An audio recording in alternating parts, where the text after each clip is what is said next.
On January 1st of this year, we made a major announcement when we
on PSI TV, we have the Xfinity 200 from Phoenix International Raceway. I've got nobody up here with me tonight. It's just myself, Andrew Cardinelli, up in the booth for PSI TV.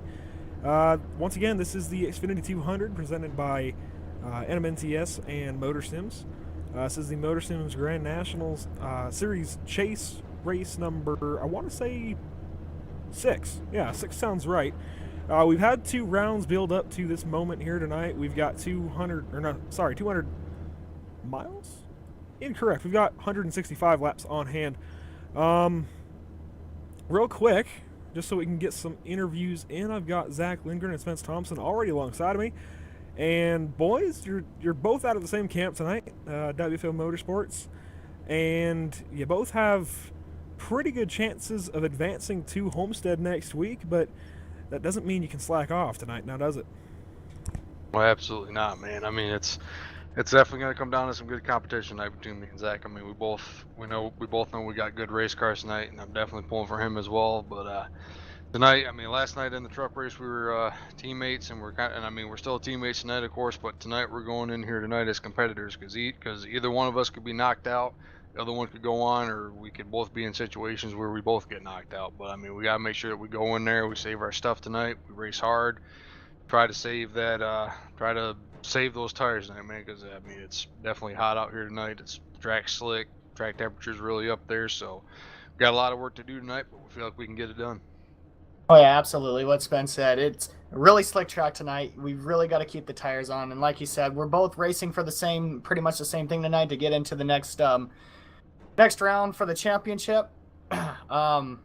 I mean, we're competitors tonight. If one of us was locked in, then we'd be teammates. We'd be helping each other. But tonight, we may come out of the same camp, but we're going for the same thing. So, I mean, I respect Spence. I really do. And I'm rooting for him to get in tonight. But at the same time, I got to protect my own season that I worked so hard to get to this point for. Yeah, and Spence, you mentioned the extremely high track temps tonight as the session's rolling over to qualifying. I won't take up too much more of your time so you guys can get out there and qualify, but you mentioned the super high track temps tonight. I went out there, did some laps on my own, and it's hard. Yeah, it's hard to drive. It's not going to be easy for anyone, and I mean, with these chances on the line at Homestead, what's your guys' plan of attack for tonight? Well, the plan of attack's mainly going to be for us, man. We're just going to try to stay out of the hornet's nest tonight, man. There's definitely going to be a lot of slipping and sliding out there. There's going to be a lot of action out there tonight. We're definitely looking forward to some excitement, but we also got to make sure we try to keep our out front and try to stay up in front of those competitors that we're trying to battle to get into the next race for the season finale at Homestead next week. So that's one of our main goals here tonight. Like I said, we got to put the gloves on, we got to put the helmet on, we got to get ready to go to work here tonight. We got to make sure we hopefully lay down a good qualifying lap. We were 4th quickest in practice, so the optimism's definitely there, but Yep, it's time to go to work tonight, man. We're looking forward to it. All right. Yeah, Well, Oh, sorry. Go ahead. Well, absolutely. It's what Spence said. We got to keep the car under us. We got to keep the car clean. If we don't, then we don't have a good chance to, or we still have a pretty good chance, just not as good as the chances we had with the clean car. So pretty much keep the tires on us, keep the tires under us, keep the car under us. If we do that, we should be able to advance ourselves and have a good race tonight. All right. Well, Zach, apologies for interrupting you there. I was just gonna let you guys go, but now I'll let you guys go. Get your cars out there for qualifying. It's certainly going to be important to qualify towards the front. Track position is going to be everything tonight, as a win is going to be what's going to put some of these guys in the race next week at Homestead, and you guys have to defend against that best you can. So best of luck to you guys tonight, as you're both fighting for WFO Motorsports chances next week in the Ford EcoBoost. I want to say 300.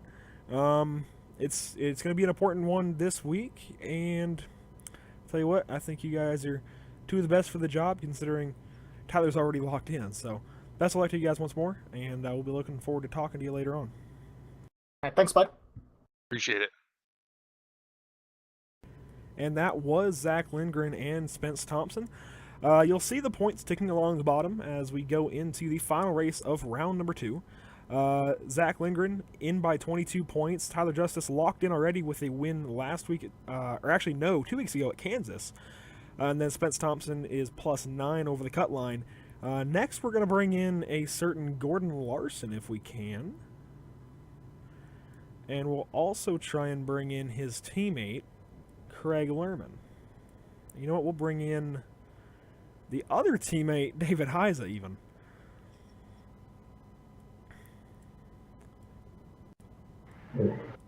All right, boys. Well, I know there's a lot of you up here now, but I figure you're all from the same camp tonight, and I talked to Zach and Spence at the same time, so I'll do it with you guys too. Just kind of open mic. It's a big night. I know, David, you got a win to get into the race tonight, and or get into the race next week rather, at Homestead. Craig and Gordon, your guys' chances are pretty good, but you're both battling right along that cut line. So, just what are you guys going to try and do to make Homestead next week? For me, it's just trying to race as clean as I can and be there in the last couple of laps and give myself a chance. Unfortunately, the last 2 weeks, I've had some stuff going on where I couldn't be here. So, like you said, got to win tonight to get into next week. So, in order to do that, you got to be there at the end.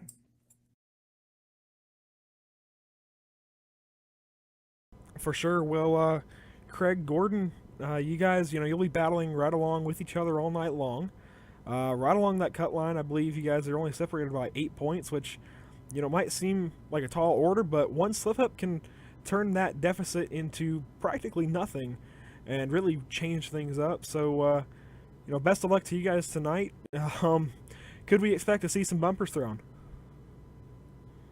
Gordon, you got the lead. You take it.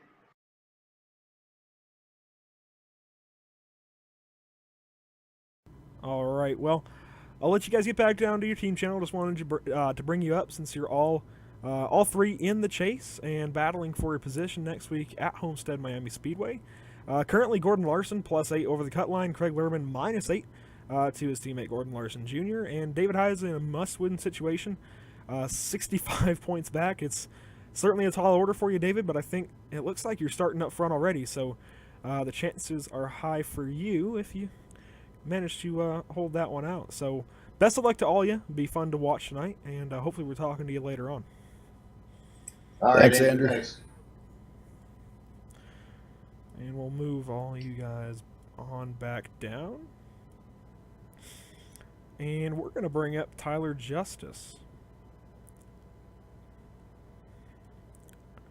Tyler Justice, this is Andrew up in the booth. Do you have a copy?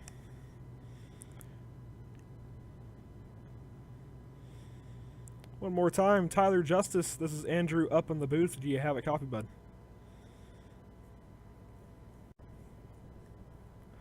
Alright, well, it seems Tyler may have stepped away from the mic, so we'll bring in his teammate, Mike Bruno. He's also in the championship battle, and he's also in a pretty much must-win situation. Mike Bruno, this is Andrew up in the booth. Do you have a copy? I got you, buddy. Well, Mike, I tried to get your teammate Tyler up here just a minute ago. Looks like maybe he's away from the mic for a minute. Man, you're in a bit of a must-win situation. I believe you're about 26 points back of the cut line, so you know, it's a tall order when you think about it, but at the same time, you're one of the best here in the series and here at Phoenix, I believe. So, you know, starting third from the looks of things, it looks like you have pretty good chances of making Homestead next week. So how are you going to do it, man? Yeah, man. Like you said, just got to go out there and win. That's pretty much it, you know. But before all that, you got to finish the race. So really slick track tonight. Just got to take our time and try and stay out of trouble, you know, try and do the same thing we do every week. But just really got to go for that win, man. Got to try and stay up front and hope for the best.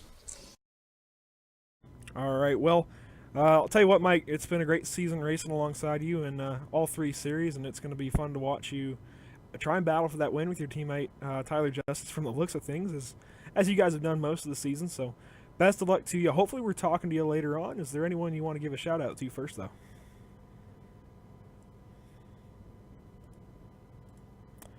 And we just had a bit of a mic issue. I'm not sure what's going on. That's interesting.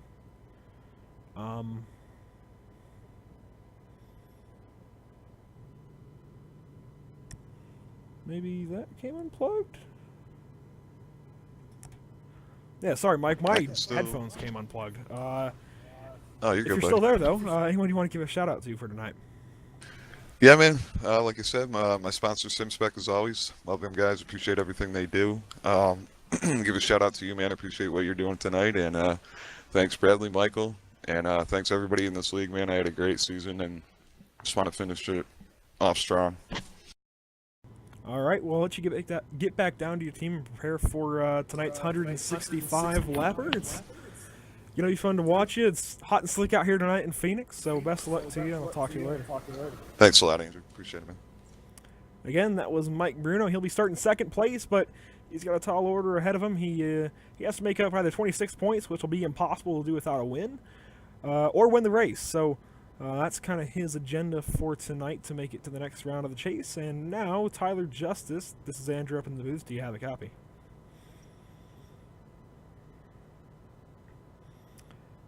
Tyler Justice, one more time. This is Andrew up in the booth. Do you have a copy, bud? All right, well, I'm not sure when Tyler will be back. Hopefully we can get a talk to him, but he is the winner of tonight's TN Designs Pole Award. Do want to congratulate him on a lap time of a 27.75 second lap time there. I'm not sure about the actual speed, but that's a 27.75, and second place, Mike Bruno, with a 28.05. So certainly a leg up on the field that Tyler has. It's a 3-second advantage there, and then David Heisel will be rolling off third place with Spence Thompson in fourth. And I'm not sure when Tyler will be back, but just a little bit of background on this racetrack and this race. If we can actually go back to practice, I did run a few laps in the PSI TV Toyota Camry. And we'll try and get a look at that. So don't mind. All right, here we go. I believe it was one of my final laps. I want to say it was this one right here, and we'll go on board in the cockpit camera with me. And, I mean, it's tough to drive. I have to really wait on the throttle here. I don't know if you can hear the motor, but I had to really wait on the throttle for a long time, and I had to catch the car. It was hard to catch right there out of turn 2 going down to the apron. I was able to cut off some of the apron, though, and then in turn 3, it's kind of just diamond the corner a little bit. Try and catch it in center and get it straightened out for the exit of the corner to get back on the gas and get down that long straightaway here at Phoenix International Raceway. So we'll go back and watch that again from TV1. And again, kind of enter high, bring it in, arc it in so that you're not being too snappy on the steering. And then coming off the corner, you just got to really be easy on the throttle. And I was a little bit too ballsy with it there, but that's why I got loose. And then trying to turn down for the apron, well, for the dog leg, it also gets the car loose. And then I get a little sideways here in center of 3 and 4. And I'm certainly by no means one of the best, but I tell you what, it was hard to hang on, and it's going to be a challenging track for these guys here tonight. For sure, and I believe on this lap I end up spinning out of turn 2. Yep, I got on the gas a little bit too hard, going for a little bit too much, end up spinning out of turn 2 down the apron. So it's going to be challenging for these guys here tonight. By no means is it going to be easy.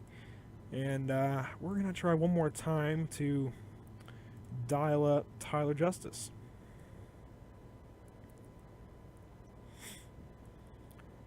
Tyler Justice, this is Andrew up in the booth. Do you have a copy? Yes, sir. Well, man, gotta be, what, your 20th pole or something on the season in this series. First one we get to talk about here on PSI TV, though, so walk us through your qualifying lap there, bud.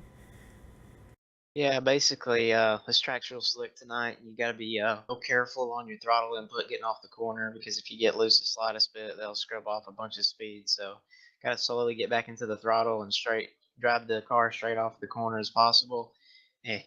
And you got to be real careful with the brake and wheel input getting into the corner also. You get real loose there too. So, just consistently trying to put real easy throttle, real easy brake and steering input all at once, and it's pretty tricky, but it can be done. And put together a good qualifying lap here to start the race off. Hopefully, you can keep the nose clean and stay out of some of the trouble, and maybe pull off a win.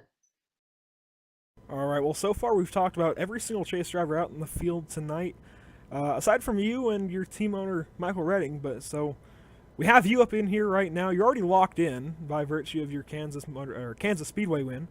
Last week at Texas, we didn't have a chase driver win. That was actually Mark Broderick who took home the win. And now this week, you're the only one locked in, and you can just kind of drive it safe. So I got to ask you, are you going to be a little bit favoring towards teammates like Mike Bruno and Michael Redding, or are you just going to race them like it's for all the marbles? I'm gonna race them just like anybody else in the field. I mean, they are my teammates, but then again, I'm gonna have to race against those guys at Homestead if they do get in. So it's a tough situation there, but I'm just gonna race my race, and whatever happens, happens. And if I win, I win. If I don't, I don't. But like you said, I'm locked in, so it really doesn't matter. I'm just gonna go out here and have fun. All right, well, Tyler, best of luck to you and your SimSpec PC Towers Chevrolet here tonight. Definitely got a bit of a leg up on the field already with a 3/10 advantage over teammate Mike Bruno, so we'll be looking for you to take that number 7 up into the lead, obviously from lap 1, but for most of the race, I'd imagine, and hopefully we're talking to you later on. All right, thank you, sir. Again, that was Tyler Justice in the number 7 SimSpec Chevrolet Camaro. He is your TN Designs pole winner. You can go to TN Designs on Facebook or Twitter to order any $5 and $15 iRacing paint or graphic. We're doing hero cards with partnership of a small town printing press, and you can get physical hero cards, be it for iRacing cars or anything else, anything you can imagine. It's basically a I want to say 5x7 card that the guy prints out, and we can do it double-sided. It's very cool deal. You can ask Spence Thompson. He actually got a couple of his from winning Darlington in the Truck Series earlier in the season. And we will have next week's Truck Series finale here live on PSI TV next Monday night. But for now, we're going to bring in Michael Redding. So, Michael Redding, this is Andrew from the booth. Do you have a copy? Yeah, go ahead. Well, Michael, we were just talking to you a couple of nights ago in the ARCA event there at South Boston, and now we're talking to you again. And you know, you weren't in a points battle then, but you're definitely in the thick of one now. You're actually 13 back of the cut line, and you know it's going to be a bit of a tall order with such a small field. But you know, by no means is it impossible. So you know, walk us through your game plan for tonight. It's definitely not impossible to do. I'm going to need Gordon and Greg to have a little bad luck tonight.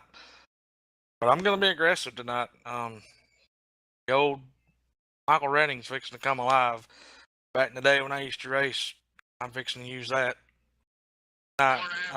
Fixing to just come after him harder than I have all season. This has been by far my worst season league racing a long time. Just not having the season I thought I should have had, but we're going to try to rebound here tonight and give it everything I got. I'm going to give every ounce I've got in my body tonight. All right. Well, it's been fun racing with you all season, no matter which series it was in. It's all coming down to this. You weren't in the championship battle in the ARCA series, and you definitely weren't in very many races over on the truck side. So this is what it comes down to for you, man. Best of luck to you tonight. Is there anyone you want to give a shout out to? I just appreciate you coming on board and broadcasting this deal for all them fans out there to see an exciting race. Bradley giving us a place to race. All my teammates helping me out here tonight and calm my nerves because I'm definitely flaring. But yeah, other than that, man, I'm just gonna go out there and do my best. Well, Michael, like I said, been fun racing with you, and I'll be looking forward to seeing you mix it up out there on the track tonight. You got 165 laps ahead of all y'all, so it'll be fun to watch, and hopefully we're talking to you later on, and in a good way rather than catching up with you after a trip to the Infield Care Center. Yeah, definitely. Step back and watch. It's fixing to get exciting. All right, well, I'll move you back down to your team channel here in TeamSpeak. Best of luck to you, and we'll see you on the other side. All right, buddy. Have a good call. And that was Michael Redding in the number 2 car. He will be driving the Evil Knievel number 2. He likes to be known as the Evil Outlaw, I do believe. So we'll be watching out for him to mix it up over these 165 laps. And I just want to mention a couple of things that we'll be seeing. If you don't normally watch our iRacing streams, you might not know about certain things like netcode.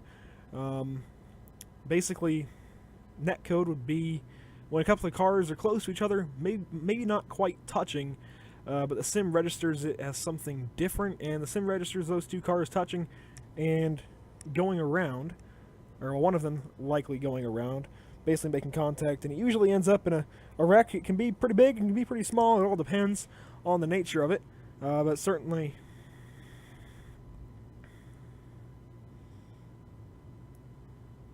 Apologies there, we're coming right back. There was a bit of a situation.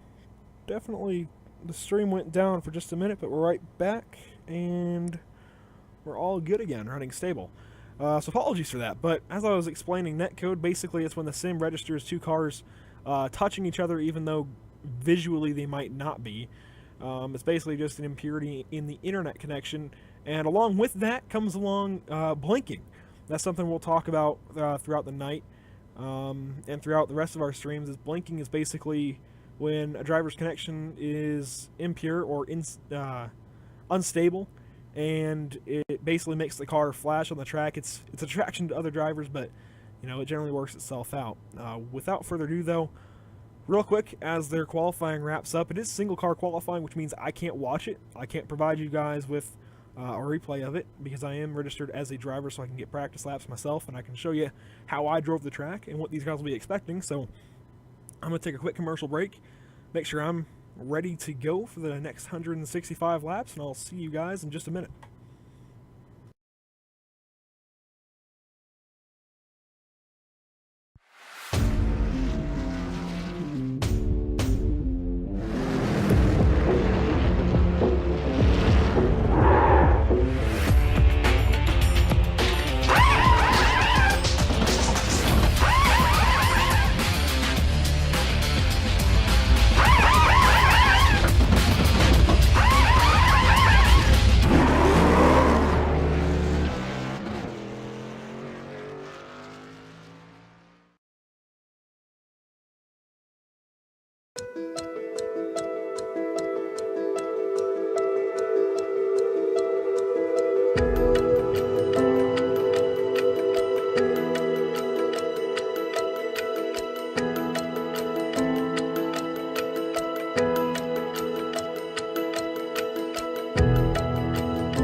In this cauldron of fiery wills and burning competition, rivalries heat up quicker. This is an oval of stolen victories and crushed dreams, filled with volumes of unfinished business. Sooner or later, you all become rivals. With everyone fighting over one finish line, there's never enough glory to go around.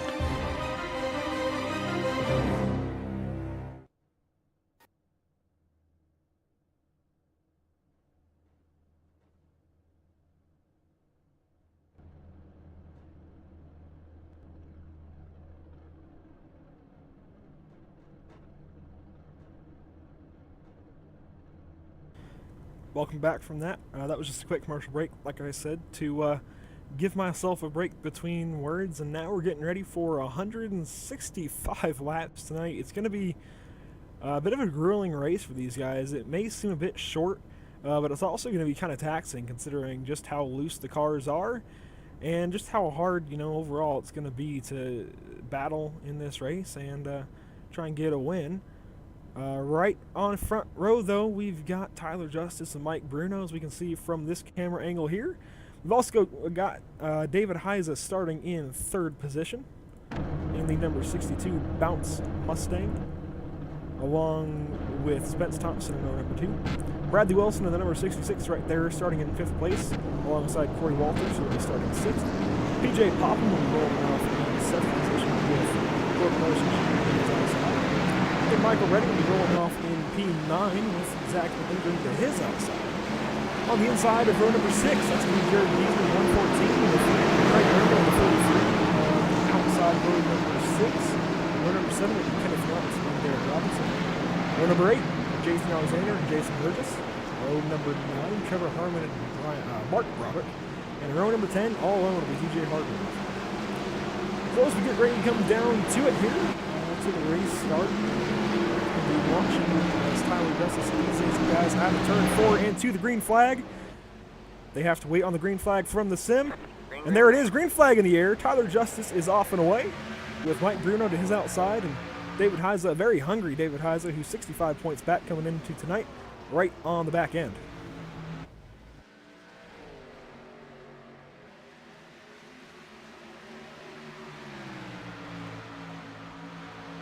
Through 2 corners in the dogleg, Tyler Justice still out front. Mike Bruno following along in second. Spence Thompson quick to get to the inside of David Heise, who's actually blinking. We just mentioned blinking just a bit ago. And already in the third place is going to be Spence Thompson as they come out of turn 4. They're still battling, though. So Spence Thompson going to be looking to try and get that edge over David Heise. It's going to be an important position to get. Spence Thompson needs every point he can get, and already he's working to just bolster his already pretty decent gap over the cut line. He came in 9 points ahead of the cut line. Teammate Zach Lindgren just ahead of him. Actually, the caution on the speedway already. We'll try and find where that is.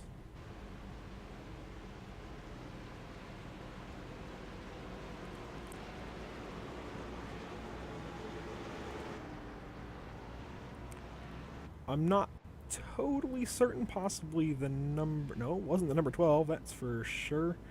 I know DJ Hargrove was in the back. We'll see if maybe he has damage. I'm not sure where that was. But it looks like... possibly the number 70... No, it wasn't. I'm not sure where that was, but I'm certainly going to look.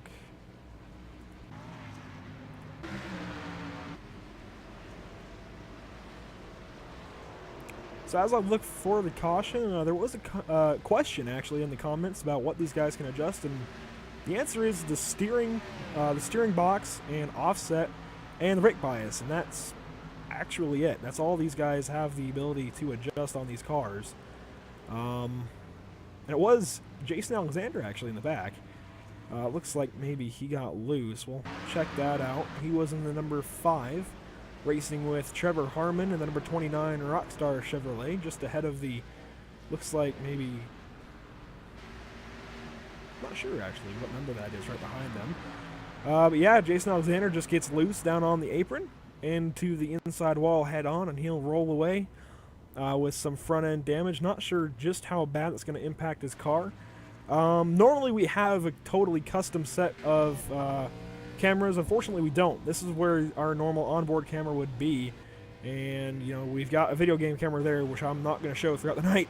You know, this is obviously on a video game, but don't like to act like it's NASCAR 15 or something, or NASCAR Heat Evolution. You know, this is iRacing, a little bit higher than that, I suppose. So, as we're watching Billy Hargrove here, he actually started in the back. The old man, he's really cool, just a really cool guy. I don't know why I switched to him. But yeah, tonight, just keep in mind, I'm on my own. I'm not always going to be talking because it is going to be hard as the night goes on. It's going to be a long race, so I got to save my voice, and I don't want to lose it before halfway. So just keep that in mind. Probably show more commercials than usual, and currently under caution on lap number 5 of 165. Looks like most of the guys up front stayed out. Corey Walters, DJ Hargrove, Mark Broderick, Billy Hargrove, Jason Alexander all came in the back. And so that's going to hurt. Corey Walters is going to take him from 11th position all the way back to about 16th. But he will have the best tires on the track and the best track position to go along with it. So we'll have to see what that number 12 Haviline Chevrolet can do. He'll be starting just behind teammate Jason Burgess and other teammate Jared Beasley, actually. So he'll be around some familiar faces. I'd imagine. Excuse me. I'd imagine they'll probably let him have the line if he has it. And it looks like that may have been the 818 that I wasn't sure on in that white Canadian Tire Toyota Camry. So as we gear up for another restart here, basically the leader in this series and in every NMNTS race as of late has choice of when they restart the race. They can't change lanes. That's not an option they have here in the NMNTS Racing Series, but they are allowed to choose when they restart. So as soon as the pace car dips into the pits, the leader may fire off. Doesn't matter what track it's at, that is the case. The leader may fire off at any point after that, but on the initial start, they have to wait on the green flag from iRacing. It just helps make the initial start a little bit cleaner, but here we go. Tyler Justice ready to get it rolling once again. We're waiting for him to go. He's on the inside of teammate Mike Bruno, and he's already off. Mike Bruno get a fan out to the wall to get that arc down into the corner. And here comes Tyler up to the wall as well. Try and get an arc down into turn 1. And they're already going to file out pretty orderly. Looks like, actually, Michael Redding in the back almost loses it. That was one heck of a save from the Evil Outlaw himself. And a heck of a save from the guys behind him not run him over when he came back onto the track. But Michael Redding already having to make one heck of a save there.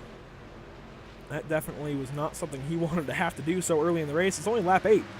And to have to get that loose and have to make that kind of a save is not going to be sitting well with him. He generally likes to push the tires on these cars and, you know, run them as long as he can. As Gordon Larson Jr. actually got in the wall just ahead of him in the 00 car. Gordon Larson coming into this race with 8 points on the cutoff over teammate Craig Lerman, so that's going to be a driver we have to watch. So him getting in the wall early is not going to be good for his championship hopes. That'll actually move him back into the 12th position. Craig Lerman, though, is running in the 8th position. So currently, I mean, he would cut that deficit in half if the race was... And now a wreck up ahead, possibly. Kenneth Yonts. That's a big one. And actually, I saw the number 43 already involved in a heck of a wreck, and that's going to be his night. Craig Lerman involved. Derek Robinson, Trevor Harmon, Ken Yonts involved. Down the back stretch, down through the dogleg out of turn 2, through the bend here at Phoenix International Raceway. We're going to have to go back and see what happens. I'd imagine it wasn't very pretty for the number 43. He gets in the fence, gets loose, drifting back up the track, gets hit by the 29, just looking for somewhere to go. Craig Lerman back down the track into the number 29, just had no control of the car at that point. That's definitely not what we wanted to see for him. We'll watch from the onboard this time, the visor cam. Actually, we won't. That's spit off. Wow, that's incredible. Ken Yonts just barely gets by the 29, but Craig Lerman, Derek Robinson, Michael Redding actually went around down on the bottom of the apron. We'll have to see what happened to him.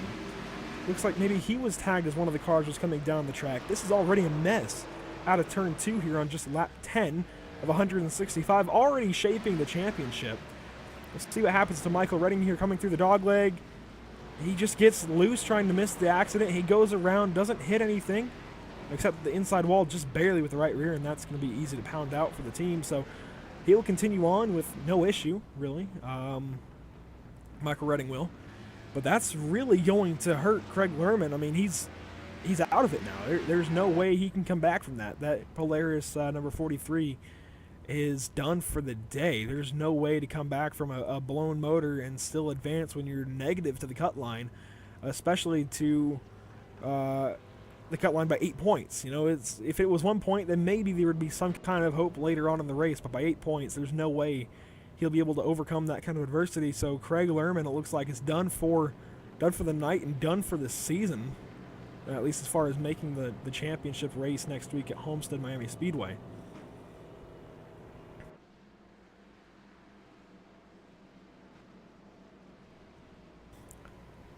Now, if my mic is still working, we're having a bit of a freeze.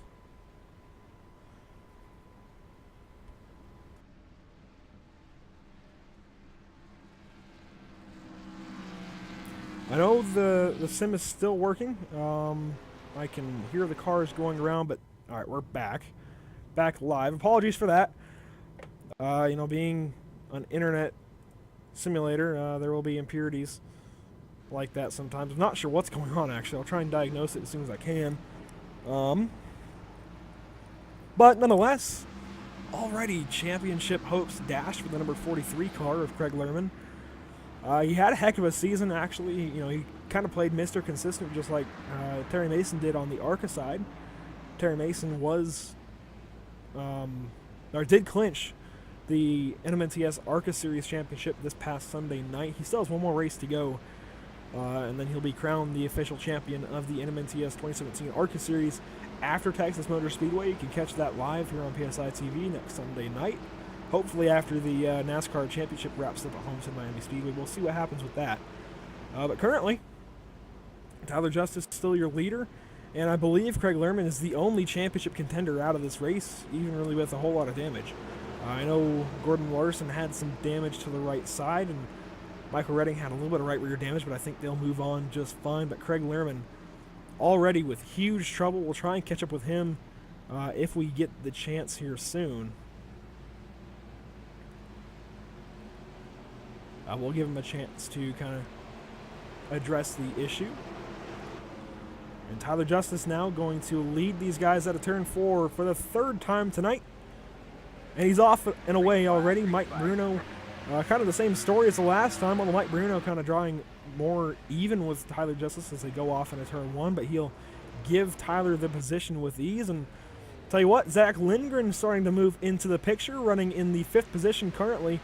Restarted in 4th. Lost a position to Bradley Wilson for the moment. But Zach Lindgren looking like he's going to get the chance to race for a championship next week at Homestead Miami. As long as he keeps this run together, he comes into this race, I believe, 22 points to the good. So very unlikely that he gets knocked out here tonight. But there is still a chance he's actually going to run wide in turns 1 and 2. And many cars getting by. Zach Lindgren is going to fall possibly out of the top 10 here. We'll have to wait and see. I think he'll fall back to about 9th. Ken Yachts on the fence up ahead of him. Zach Lindgren in all kinds of a mess right now. Ken Yachts gets that thing straightened out and keeps it going. Jared Beasley right in front of Zach Lindgren as they continue to run here on lap now 17 of 165. Again, we're going to be talking about points all night long and the cut line here. Craig Lerman already has his hopes dashed, and you know, Michael Redding, Mike Bruno, David Heisel looking like they're going to have to win tonight's race if they're going to want to move into the next round of the Grand National Series chase. I think the only driver that can do it without a win is going to be Michael Redding, and we'll actually check in on Michael Redding. He's running in the 14th position currently, behind teammate Corey Walters and ahead of other teammate Jason Alexander. They're all kind of associate teammates, whether they're actually on the same team or not. They're all affiliated with each other. So Michael Redding in the Evil Knievel number 2, currently running in the 14th position. Just trying to kind of cut his losses for right now, try and get back into the groove of things. Currently would not be in the next round of the chase. Currently those 4 that are entering as your top 4 for next week would still be the top 4. Gordon Larson Jr. running in the 11th position coming into tonight, plus 8 points over the cut line. Doesn't have to worry about much. He just has to beat Michael Redding now by... actually, we have a car spinning up ahead of him. Looks like that was Kenneth Yance getting loose, and I think he's going to bring it into the pits. And he may be done for the evening. Hopefully not, but we'll see if he gets back out there later on. Back to Gordon Larson Jr., though. He's kind of been the sleeper of the season. I believe he came in a little bit late. Caution's out on the speedway.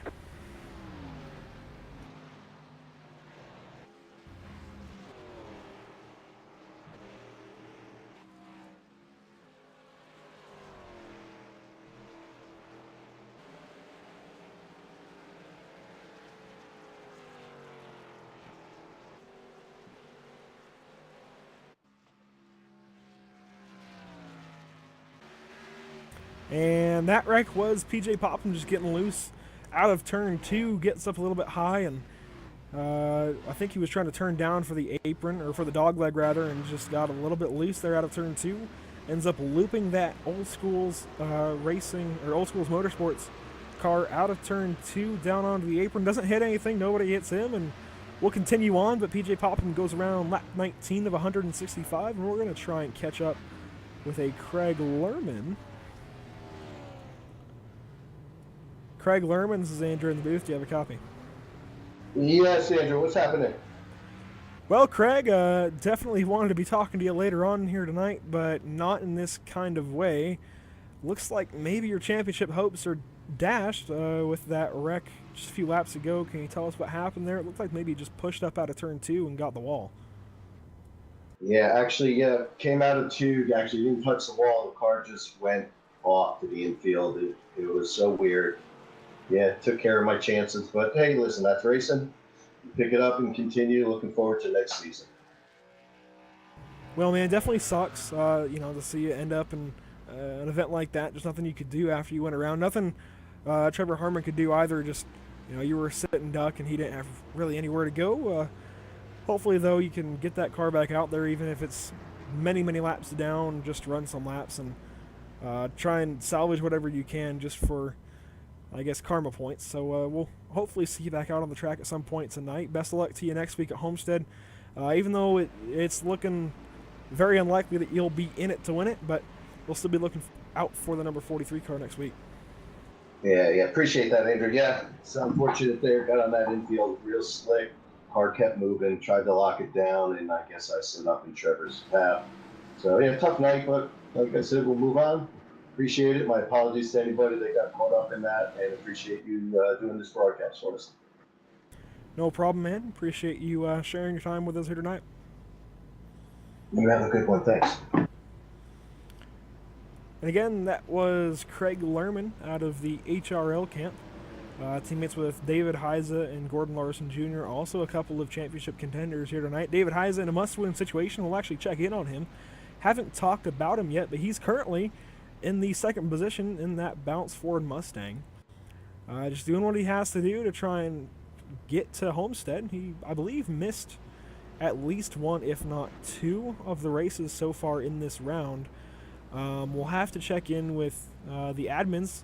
I think there may be a participation rule that you have to make 2 of the 3 races in each round to advance, but I won't say for sure whether or not that is the case. We'll just have to watch and see exactly what happens here. But David Heiser going to be starting on the outside of Bradley Wilson here as we get ready for the restart. It's lap 23 coming to lap 24 of 165, and these guys are going to be getting ready for hopefully a long run. Be nice to see a long run here. If we can. Bradley Wilson did stay out along with David Heiza here on this caution. They only have 10 lap older tires than the rest of the guys behind them, but that can make a difference. Mike Bruno on back has all pitted, and so pretty much the whole field on new tires here and had a chance to repair some damage. As Bradley Wilson going to lead these guys through turns 3 and 4 to the restart.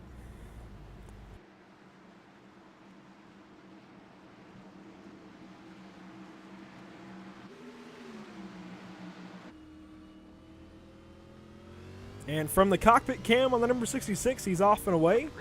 Bradley Wilson leads the field with a huge gap behind him, all the way back to Mike Bruno, who restarted in the 3rd position. 3 wide down into turn 1 with the number 62 and the 7. If we can find David Heiza, there's a wreck in the back. That's going to be David Heiza getting... Oh, it looks like there was some lag that saved him. But that's certainly going to be damage on the number 62. Looks like Spence Thompson and Tyler Justice were trying to take him 3 wide. I don't think they anticipated it. And Spence Thompson up into the number 62 of David Heisen.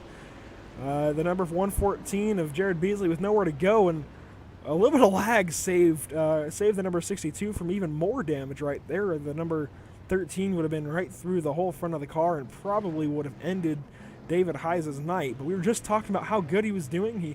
He'd stayed out under that caution to get some track position and restart in the 2nd position, and then now we see him blinking a little bit. So we'll watch that again, and Spence Thompson not trying to get up into the number 62, but he does in that 3 wide situation, and David Heisa trying to lock it down there on the bottom as he was spinning out, just nowhere to go for the guys behind him. Looks like Corey Walters also spun out with a big moment there. Just a really inopportune time for the rest of the guys behind them. Everyone's packed up, and it's just hard to miss it. Just hard to miss that wreck, but it looks like David Heisa going to escape disaster there, just barely. That was close. Any normal situation, and the number 62 would probably be totaled right now and somewhere in the grandstands. But luckily for David Heisa, it wasn't too bad a damage.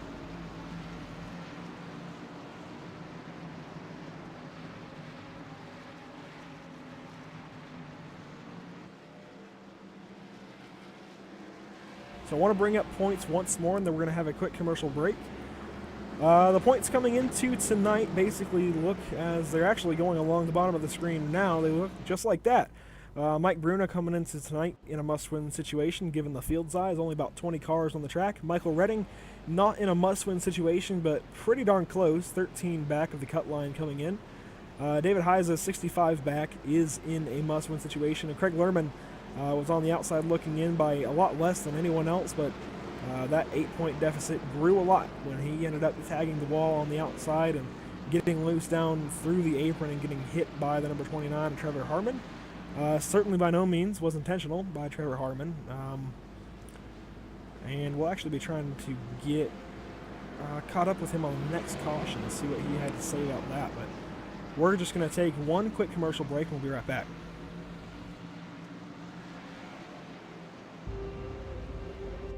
In this cauldron of fiery wills and burning competition, rivalries heat up quicker. This is an oval of stolen victories and crushed dreams, filled with volumes of unfinished business. Sooner or later, you all become rivals. With everyone fighting over one finish line, there's never enough glory to go around.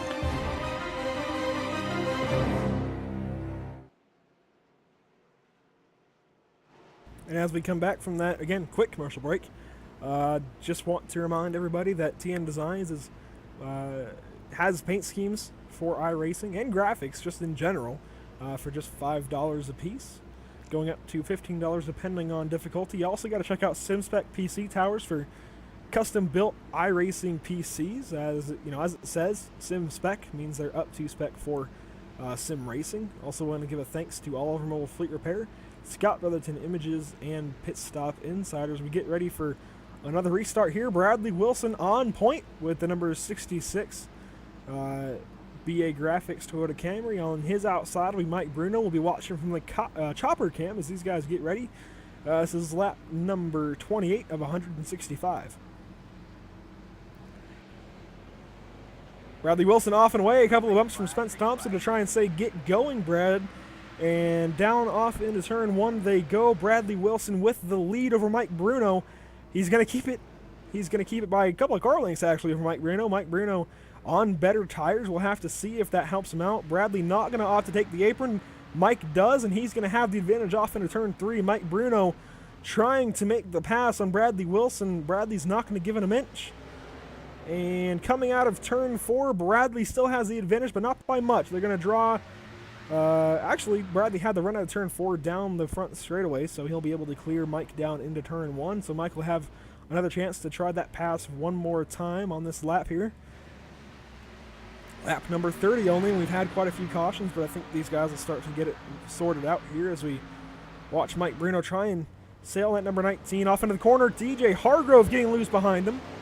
Makes a great save in that Liberty University Chevrolet. He's going to get going, albeit a few spots further back. He'll actually fall from 5th position on back to about, looks like 8th, 7th actually, as Mark Broderick will go around his outside, maybe. Mark actually doesn't get the run he needed off of turn 2. DJ Hargrove will keep that 7th position, and we'll go back up to the battle for the lead as Bradley Wilson looks like is getting passed for the lead by Mike Bruno. Mike Bruno brought him to P1, the SimSpec Chevrolet. He's going to have the run out of turn 4 down the front straightaway and off into turn 1. Tyler Justice looking for 2nd position. He'll get it. Tyler Justice now P2. And that puts Mike Bruno into the championship situation, which means between Spence Thompson and Gordon Larson, basically the highest running guy would be in, the lowest running guy would be out. They're only 1 point apart coming into tonight. Caution out on the speedway.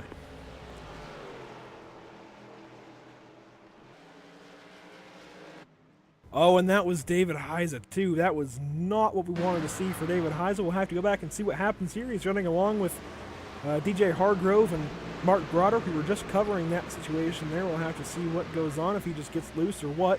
Down onto the apron, through the dog lane, and yeah, he just gets loose, kind of like a few of these other guys have tonight. So he gets loose in the bounce Ford Mustang. Basically saves it for all intents and purposes, doesn't hit anything, and will keep going. So that was an exciting restart there. Mike Bruno was able to take the lead from Bradley Wilson and show why those tires matter. It was only 10 laps, but that means a lot when you've got such a hot track. I believe the track temps are around 112.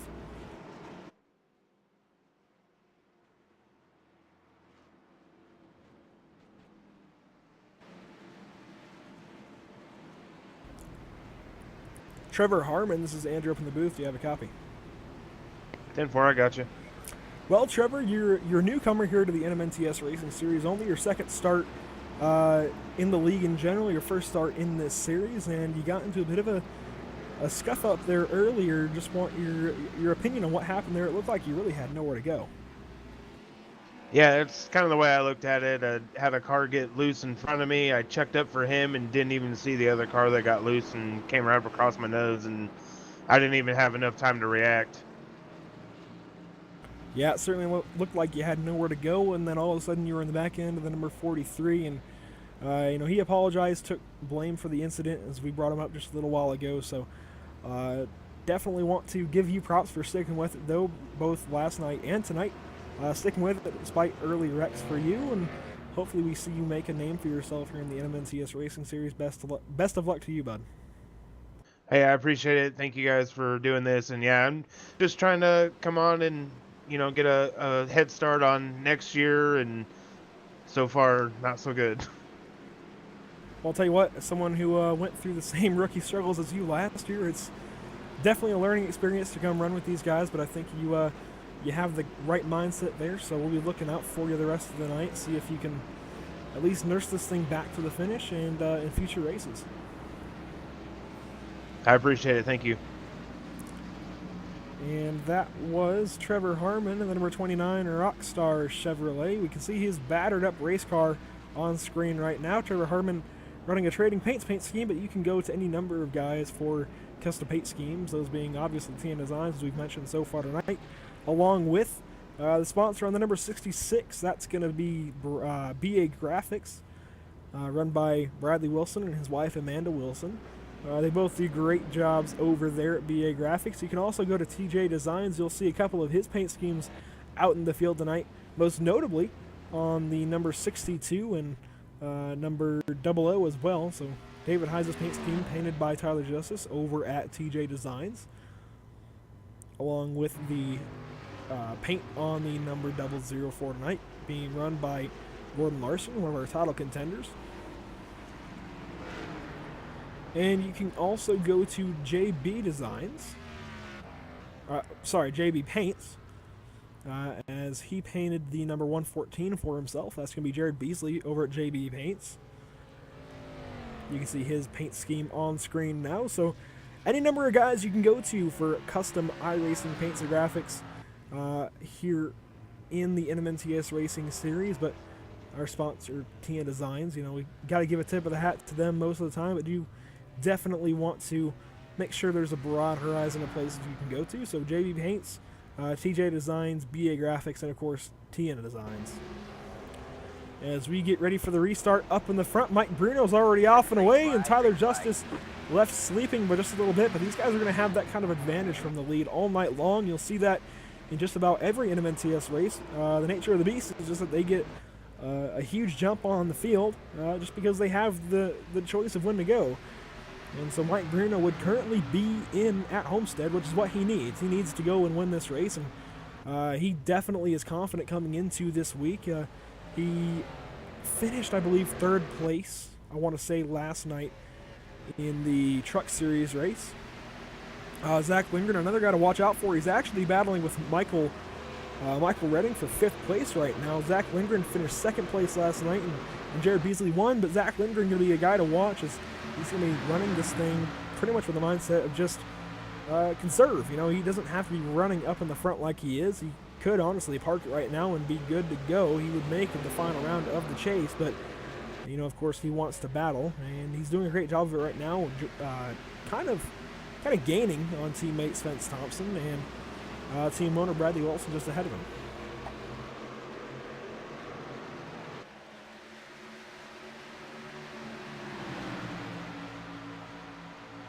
So again, if you have any kind of questions out in the comments, just let me know. I'll try and answer as soon as possible. Looks like a few guys helped me out with commenting on what you can change as a driver here on iRacing. We have a car spinning in the back, it looks like.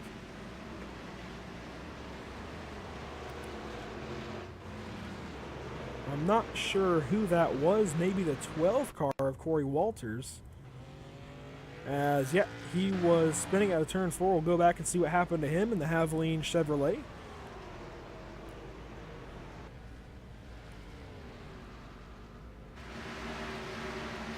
He was running around teammate Jason Burgess at the time of the incident. Doesn't look like anyone necessarily got into him. Just gets loose off into turn 3. Has to check up to not run over Jason Burgess ahead of him.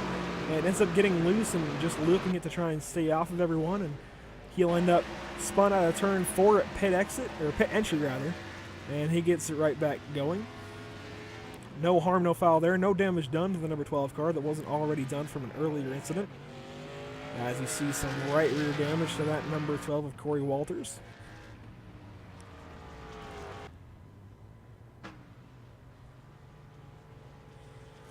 And so back up to the lead, Mike Bruno still on point, just ahead of teammate Tyler Justice. These guys have kind of run this series this season. I believe they've won about a third, if not closer to a half of the races. And since BetPC, you know, for obvious reasons, sponsors both of these guys. They're always up front and getting TV time. And for that reason, we're actually going to mix it up a little bit, try and watch more drivers than just these guys. But for now, the focus is on them as they battle for the lead. I think Tyler's kind of just wanting to ride behind Mike for now, just get some laps out of the way. We're not even 50 laps into the event, so it's still very, very early for these guys to be battling. Tyler Justice still working on Mike Bruno. I'm not sure if he wants to pass or not. We'll see there. Yeah, he actually lifts for Mike Bruno, so I don't think he wants to get by just yet. I think he's going to cut Mike some slack here as Mike continues to lead laps and do what he has to do. And, you know, if he ends up leading the most laps tonight, that's a bonus point. He's already led a lap. That's a bonus point. Not that he gets him out of that must-win situation at all, but it certainly would help. Even if he doesn't advance, it would help him get another position at Homestead next week. Now Tyler Justice makes the move to the inside, and I believe this pass will go over relatively easily. Actually, no, Mike Bruno fights back on the top side. Mike Bruno going to have the run down out of turn 2 through the dog leg, trying to run the actual track rather than the apron down off into turn 3, trying to use the outside to his advantage, pinching teammate Tyler Justice onto the apron. Tyler Justice trying to use the apron to his advantage, turn the car, but Mike Bruno going to have the advantage out of turn 4, and we'll have to see what goes on into turn 1 here. Tyler Justice still looking for the spot on Mike Bruno as they'll come out of turn 2. Single file, Mike Bruno still has the advantage over Tyler Justice, and it'll stay that way. And so the 3 WFO drivers lurking right behind. There's going to be Bradley Wilson, Spence Thompson, and Zach Lindgren. And these guys are just kind of watching the battle and waiting for something to happen, waiting to see if they can pounce on any kind of mistake that somebody makes. And currently Bradley Wilson leading that charge still, even though he's got 10-lap older tires. And they've kind of checked out on the rest of the field. They've actually got a 2-second gap from Zach Lindgren back to DJ Hargrove in 6th position, who's battling, it looks like, actually pretty much clear of PJ Popham by a little bit. But he did get loose there. That might bring PJ back into the situation, as I believe I heard DJ lift down the back straightaway. And so now as we take lap 48, we have a spinner. That's going to be David Heiza on the inside of turns 3 and 4. He's going to back it up and get it back going. He, just had another situation where he got loose. No caution's going to come out for that incident there.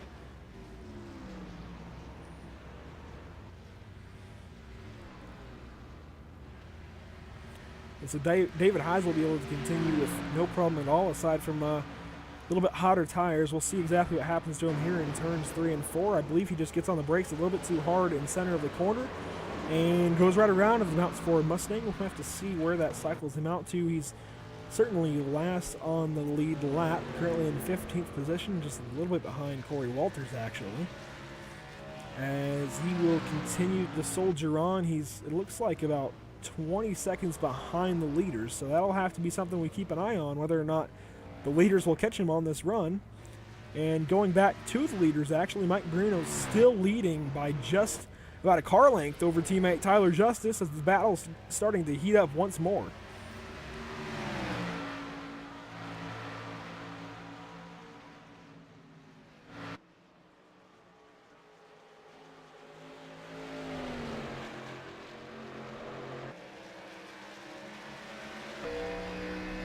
Looking back from the back end of Mike Bruno off into turn 1, Tyler Justice going to stay where he is, isn't going to look for anything there that time. He's going to try and roll the throttle, maybe get a run on Mike this time out of turn 2, and he doesn't. He's going to continue to ride behind teammate Mike Bruno as we watch from now Tyler Justice's nose camera. Looking at the back end of Mike Bruno through turns 3 and 4, he's going to try and get a run on him this time. Actually does get a run. I don't know if he'll be able to do anything with it. He'll actually negate his own run, maybe looking for a line into the corner. No, he backs out early. He's going to give Mike the lane, so I think these guys are just riding around for now. We did see Tyler look for the position just a little while ago, trying to find something on his Sinspec teammate, Mike Bruno, but didn't find anything, so he'll continue on in second place as these guys continue to race behind them. Spence Thompson actually makes the pass on Bradley Wilson. I believe Bradley's going to probably let Zach by as well, as they are all teammates, albeit they're all in different manufacturers for this event. But Zach Lindgren and the Team Designs Ford Mustang going to continue on, trying to get the run on Bradley Wilson out of turn 2. I don't think he will just yet. I think Bradley's going to try and fight for that position for now, as Zach is just going to be content, I would assume, to ride around in 5th place. He doesn't have to push. He has 22 points to the cut line, and that's only grown since the event has gone on. He's actually got all the way back to the 00 of Gordon Larson, who is 7 points, or well, rather 7 positions behind him. So basically his advantage over the cut line has heightened to about 29 points. So Zach Lindgren pretty easily in. I don't think he'll be able to be knocked out in tonight's event at all. I think he's already clinched the position. So that's something to keep in mind there for Zach Lindgren as he continues to run right behind team owner Bradley Wilson. Looks like maybe there's some action back in the back. I don't know if anyone went around. It doesn't look like it. Looked like maybe a car was sideways at first, but we'll continue to watch. PJ Popham will work on the 24 of DJ Hargrove and the Liberty University Chevrolet, and not really getting anywhere. These guys have been riding around like this for a little while. As Michael Redding and Mark Broderick are racing behind them. It'll show Ryan Broderick on the ticker and on all info there for Mark, but that's because it's a shared account with he and his brother But that is Mark Broderick in the number 32 Todd Chevrolet. Very nice looking paint scheme on that number 32, as he did make the pass that lap on Michael Redding. So Michael Redding falls a position to 9th position, and that's not what he needs. He comes into this race 13 points behind the cut line. And while currently he would make 2 points up on Gordon Larson, that's certainly not enough. He would have to be running up towards the front and then some to be able to make it in on points, but it would still be possible.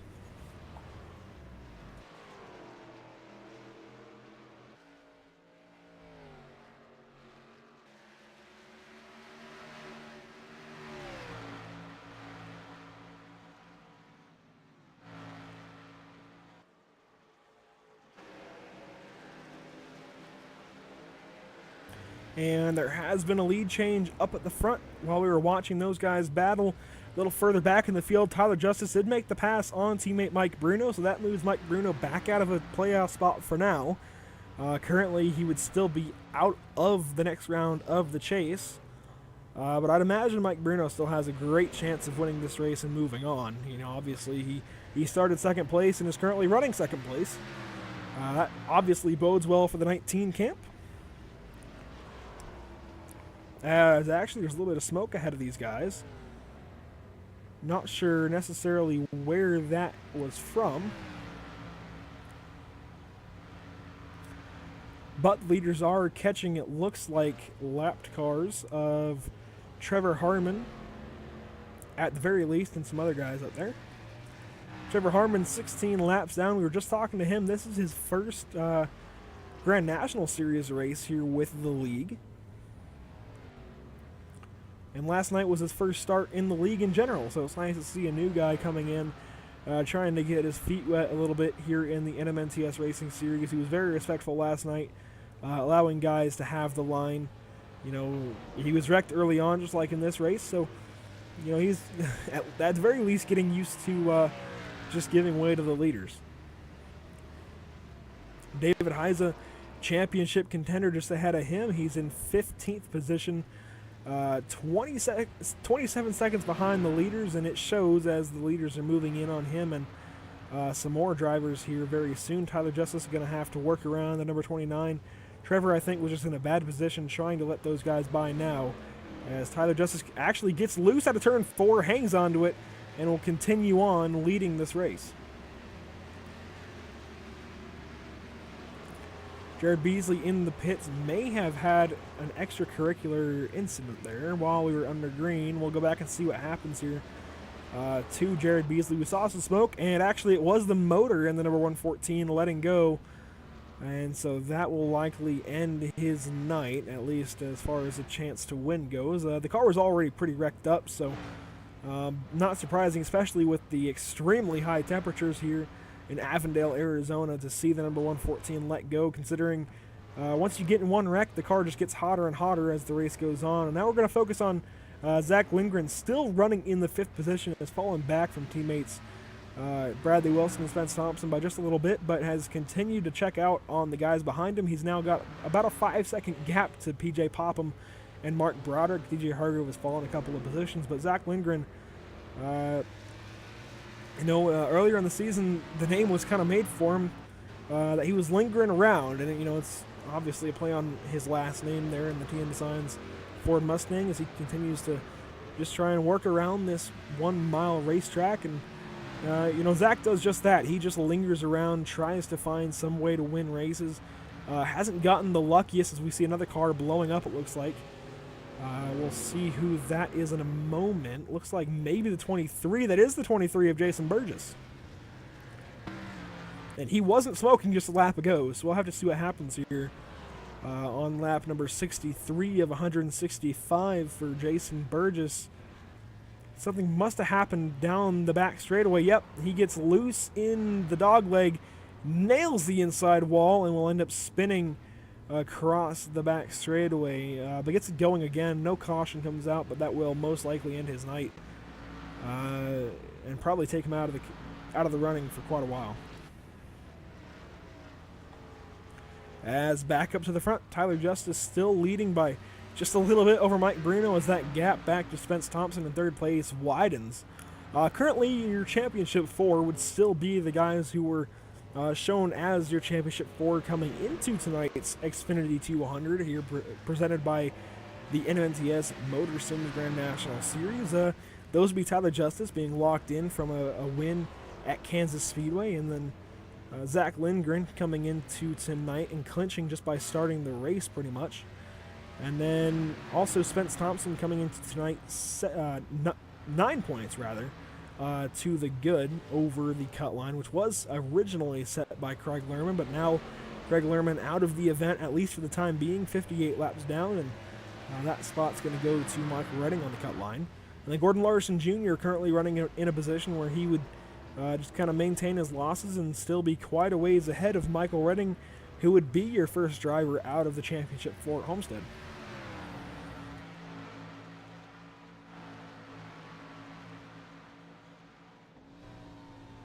And so as we go to the in-car, Spence Thompson now just riding around in 3rd place, trying to catch up to the leaders ahead of him. Probably just going for a long run speed, but these guys have run now 50 laps on these tires, and Bradley Wilson has run almost 60. So that's something to keep in mind. These guys will be hitting very soon. As Bradley Wilson, Spence Thompson, and Zach Lindgren still just running in a 3-car pack here, kind of spreading out a little bit more as the run goes on, but still all running together.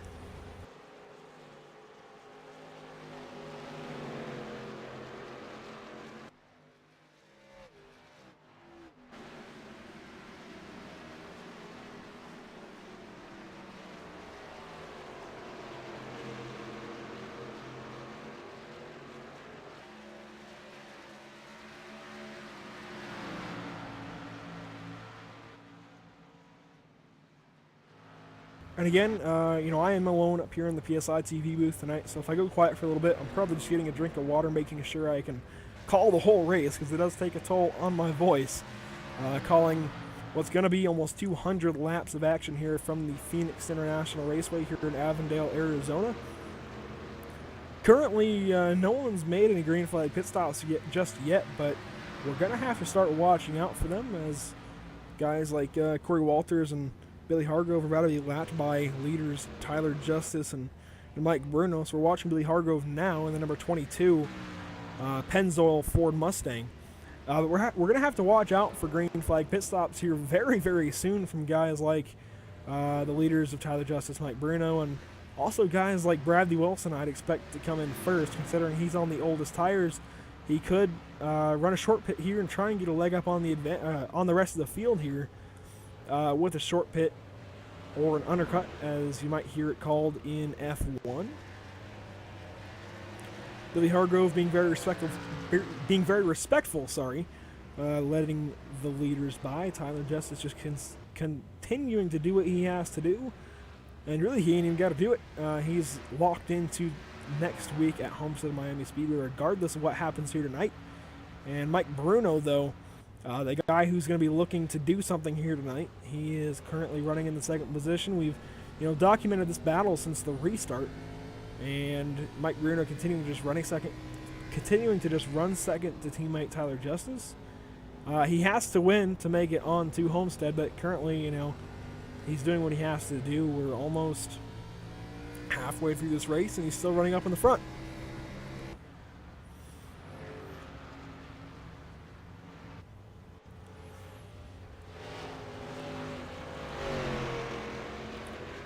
We have a car pitting, but that's going to be Trevor Harmon in the number 29. He may have possibly blown a motor. We'll go back and watch this lap. And yeah, into turn 1, he does lose the motor. I saw him key up the mic, so I wasn't sure if he lost the motor or was just coming in to get tires and fuel. But he did lose the motor. We'll come into the pits and get that fixed, as these guys continuing to just do what they have to do here in 3rd, 4th, and 5th, the WFO camp. But Zach can't get too ahead of himself. Zach Lindgren in at number 85 as Mark Broderick is starting to close in. Granted, Zach has pretty much clinched the spot next week at Homestead. Mark Broderick currently running him down lap by lap, making gains. That time, Mark Broderick gained 0.3 on the number 85, and really most of the field there. Mark Broderick's got a heck of a machine under him right now in the number 32 Tide Chevrolet. Going from the back to the front, he did start 18th by, choosing not to qualify. And so Mark Broderick on the move currently in the 6th position rather. Just behind him is Pacer Popham in the number 13. We saw him go around a little while ago early on in the race. But now starting to settle in, get going places, and he's running 7th place, trying to follow Mark Broderick as he tears through the field currently.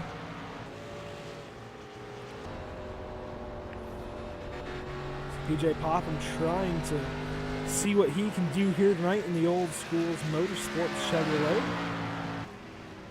In the 8th position, we're going to have DJ Hargrove trying to just kind of finish out the season. Had a bit of a rough outing in the NMNTS Truck Series Hunt on Monday night, so was eliminated after just one round of competition and wasn't really in the battle for anything else, although he is likely going to finish 4th in the ARCA Series standings, so that's got to be good for him.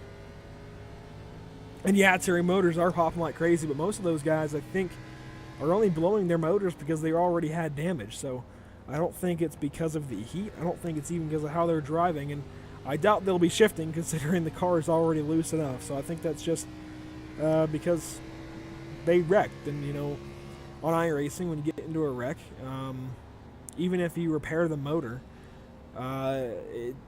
generally, with any kind of cosmetic damage, for some reason, it runs the temperatures in the car way up. And so it basically just ends up causing the motor to go away over a long-term situation, and that's what we saw with a lot of those other guys.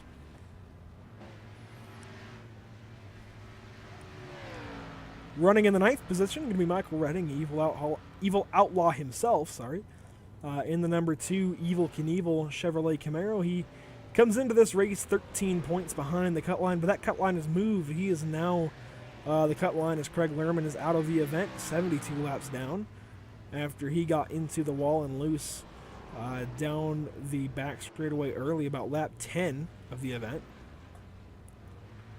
And so Michael Redding looking for at least a very good run here tonight, if not a win, to try and advance to Homestead next week. You can catch all 3 championship events in the NMNTS here on PSI TV next week. The ARCA Series will be going to Texas Motor Speedway. We've already announced the championship going to Terry Mason in that series, so congratulations once more, Terry Mason. You played Mr. Consistent, and I know you're out in the audience watching now from Indiana tonight. Unfortunately, he's not here with us to help me out or to help these guys out racing on the track. And actually, Bradley Wilson into the pits. He'll jack up the right side of the car and likely the left, get 4 tires and fuel on that BA Graphics Toyota Camry, and this is what I was talking about. He can play the undercut, play the hand of the rest of the drivers up ahead of him, try and force the pit stop from everyone else, and get an advantage on everyone he was racing with. And Tyler Justice now going to dip into the pits. I'd assume Mike Bruno going to come with him. We'll have to see what Spence Thompson does. Spence Thompson opting to go around and probably lead this lap. He will lead that lap. Zach Lindgren going to stay out one more lap, as well as he's just ahead of Mark Broderick, who will stay out for the time being. Pacer Popham going to bring it into the pits, though, in the number 13 Old School Motorsports Chevrolet Camaro. And so now we'll have to see where Bradley Wilson merges back into the field. He'll currently merge into the 13th position, but not everything is cycled out. So once the pit stop cycles out, we'll have to see where Bradley Wilson emerges, possibly as your leader, if not pretty close to the lead. But Tyler Justice now exiting the pits with teammate Mike Bruno. They're on top of each other coming out of the pits in turn 2, trying to get back on the track. They'll run the apron, and Tyler Justice going to have that position over Mike Bruno, at least for now. As now Spence Thompson and Zach Lindgren make their way into the pits. Spence Thompson in his box, Zach Lindgren as well.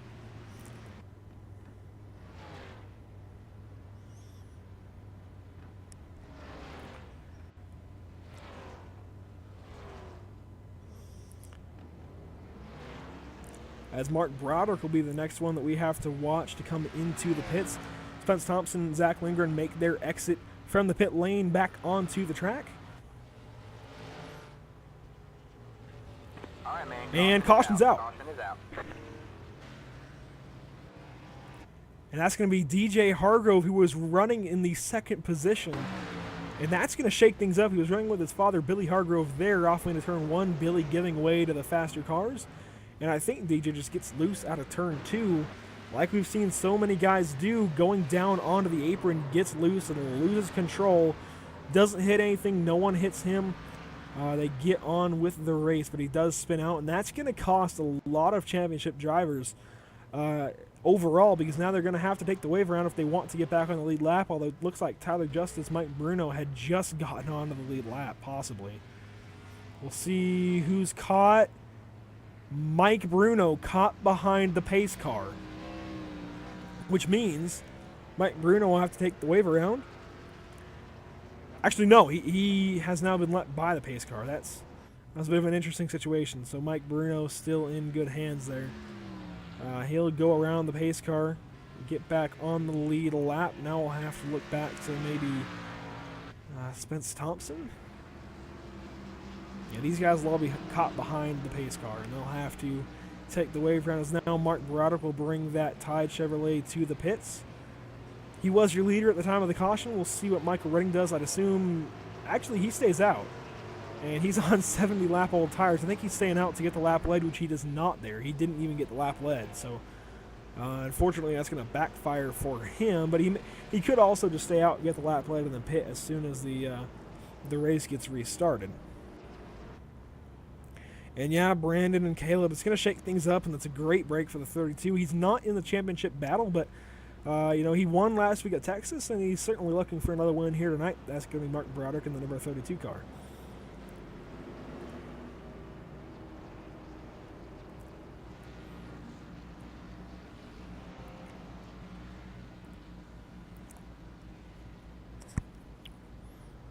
So we'll look and see if maybe we can talk to somebody here tonight. We'll actually bring up Zach Lindgren into the booth, inform him on clinching his spot into Homestead. Zach Lindgren, this is Andrew from the booth. Do you have a copy? Yes, sir, I got you. Well, man, normally you're up here calling these races with me, but I just want to inform you of a little bit of news that you may already know, but will definitely help calm your nerves, I'm sure. You're locked into Homestead. There's no way at this point that, in a million years you're not going to make Homestead, considering you're outlasting these guys who have wrecked or blown motors or something. You're going to make it. So that's got to be great for your 85 crew. Quite obviously, as now you just got caught behind the pace car because of a late or an oddly timed caution, but that's certainly got to be great news for you and your WFO team. So congratulations on doing what you had to do. You did win at Bristol.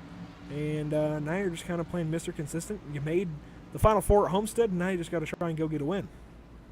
Yeah, I mean, that's the plan for right now. The car's not looking too good for us to get a win today. It's really loose on freshy tires, and then after that, it's really tight for me. I can't really get into the throttle like I want to, but we're just going to have to see how the race plays out. But it's good to know that I'm locked into Homestead, so I could just kind of either push the issue or lay back a little bit. But, yeah, it's great news to know. Yeah, I think even if you were to stop on the track now and end up finishing all the way back there, you'd probably still be in. Probably, huh? That's great. I mean, considering you had 22 points on Craig Lerman, who's now out of the event, that makes it 29 points to Michael Redding. That's going to be hard to lose in a 19-car field, but I'll let you go as you're getting your lap back here to get back with the field. You have new tires, but you're having to get this wave around, so we'll have to see what happens on this run as you try and work your way through the field. But best of luck to you and the TN Designs crew tonight. All right, thank you, guys, and we'll see you at the end of the race. Green flag, green flag. All right, green flag's out. We'll move you back down there. All righty. All right, so that was Zach Lindgren, and actually, I was a little bit late to the punch there. I forgot to get back up with the current view, and we've got a wreck already going on. Zach Lindgren going to have to get on the brakes there as we were watching him. We missed the restart. That's my bad. We were talking with Zach, and I forgot to bring it up to the live view. I'm not sure who spun out there. That looks like it may have been Gordon Larson Jr. in the 00. And he can't afford a break like this. This is not going to be good for him and his crew, but we'll see what happens here. Running around teammate David Heise probably just gets loose out of turn 2. Actually gets into the 12 car of Corey Walters. Going to get tagged from David Heise maybe. But Gordon Larson Jr. goes around, not a big deal there, really. Pretty much no damage done to either car, but that was certainly not what Gordon Larson needed in that 00 a Cheer Chevrolet. He'll continue on, though. I'm just going to move him back in the field. But, I mean, currently he would still be in the championship for Homestead by, I want to say, about 7 points. Around there anyways. 7 or 8 points. I think 7 right now currently, considering Michael Redding is 5 positions ahead of him. That would cut it down to 8, and then Mike Redding also has a lap led. So, you know, points are everything, and we'll see most of the field come back through the pits now. Points are everything. These guys are going to have to do everything they can to get everything they can. That includes Michael Redding doing what he did on that previous caution, staying out the extra lap to get a lap led, and now we're going to bring him into the booth and check in with him. Michael Redding, this is Andrew in the booth. Do you have a copy? Yeah, go ahead, Andrew. Well, Michael, we're just a little past halfway, and that late caution there, at least late in the run, definitely benefited you, got you back into the running of things, and ended up getting your lap led. That's going to move you to only 12 behind Gordon Larson. So now currently you're only working with a 7-point deficit as they run. That may change with Gordon Larson's pit stop there, but certainly in that number 2 Evel Knievel Chevrolet, looking like you have a decent car. Maybe not a race-winning car, but you're looking like you can keep it up in the front and do what you got to do here tonight. What's your game plan for the next 72 laps? Man, everything I've tried tonight's not been going the way I hoped for, but right now it's just keep the fenders clean, do the best we can, as many points between me and Gordon as I can.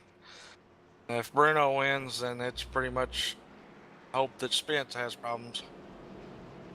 Yeah, for sure. Spence Thompson only came in 1 point ahead of Gordon Larson, but at this point, Spence has had a great car, was running third until that caution came out in the middle of the pit stops. But we'll be looking for you to make some noise in that number 2 Evel Knievel Chevrolet, as you are the evil outlaw yourself, as you like to call yourself. So go out there and get them. You're doing pretty good so far, even with a little bit of damage to your right front and right rear. Looks like you have a piece under you that can at least get you to where you need to be in case something happens, at the very least. So we'll be looking for you to make some noise. Looks like you're going to be 7th position for the restart, and actually Spence will be on your outside.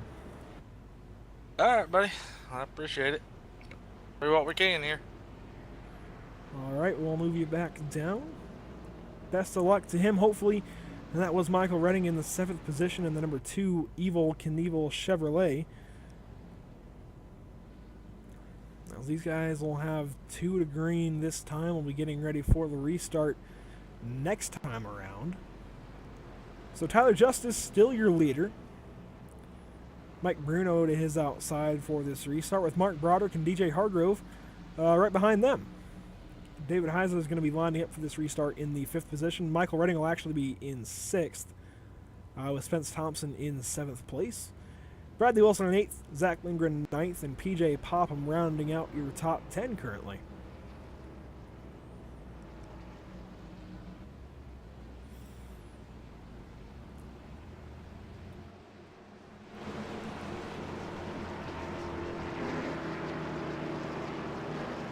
As we get the 1 to go signal on the caution.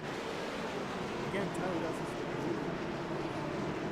I would imagine he'll be able to clear teammate Mike Bruno here off into turn 1, but they're going to have to worry about DJ Hargrove and Mark Broderick trying to play spoiler right behind them. Both of them seem to have some decent speed, at least on the long run, or at least enough to stay out longer than the rest of the field. So we'll have to see what happens. Definitely want to thank all 30 of you currently for tuning in. Definitely appreciate it over here at PSI TV. If you haven't already, give the page a like and definitely leave us a rating down below. Even if it's 1 star, we definitely like to hear anything you guys have to say. So again, Tyler Justice going to lead us out of turn 4 to the restart. He's been leading most of the race so far in that SimSpec Chevrolet, with Mike Bruno in tow. As he'll get the race underway, Tyler Justice, your leader, off into turn 1. Mike Bruno to his outside, going to file in behind him off into turn 1. Mark Broderick going to take third place, and DJ Hargrove will file into fourth as the battle is on for fifth. David Heise trying to work the bottom side. He's going to try and work the bottom side, try and steal fourth, and DJ Hargrove, Michael Redding thinking about making it 3 wide, going to opt not to. DJ Hargrove has the run on the outside, but here comes David Heise on the bottom. Doesn't have the grip, doesn't make it stick, and he'll lose the spot. DJ Hargrove going to clear David Heise into turn 1, and now these guys get on the binders once more, trying to get through turns 1 and 2. DJ Hargrove runs a little bit high, but I think that's only going to help him get the run off the corner, as he will clear David Heise by a mile. And now Spence Thompson going to go to work on the number 2. We were just talking with Michael Redding, and he squeezes Spence a little bit. Spence trying to look for some room as they're spinning up ahead of him. That's going to be David Heise once again.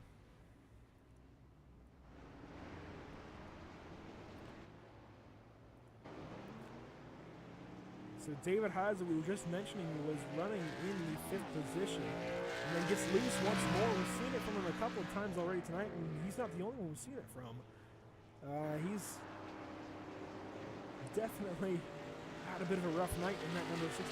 He's in a must-win situation coming into tonight, a whole 65 points behind. We'll take a look back there what happened. We know pretty much what happened. He got on the binders probably a little bit too hard, maybe a little bit too much rear brake in the car, and just got turned around. And Trevor Harmon, yeah, I mean, 15 minutes of repair, go back out and get it.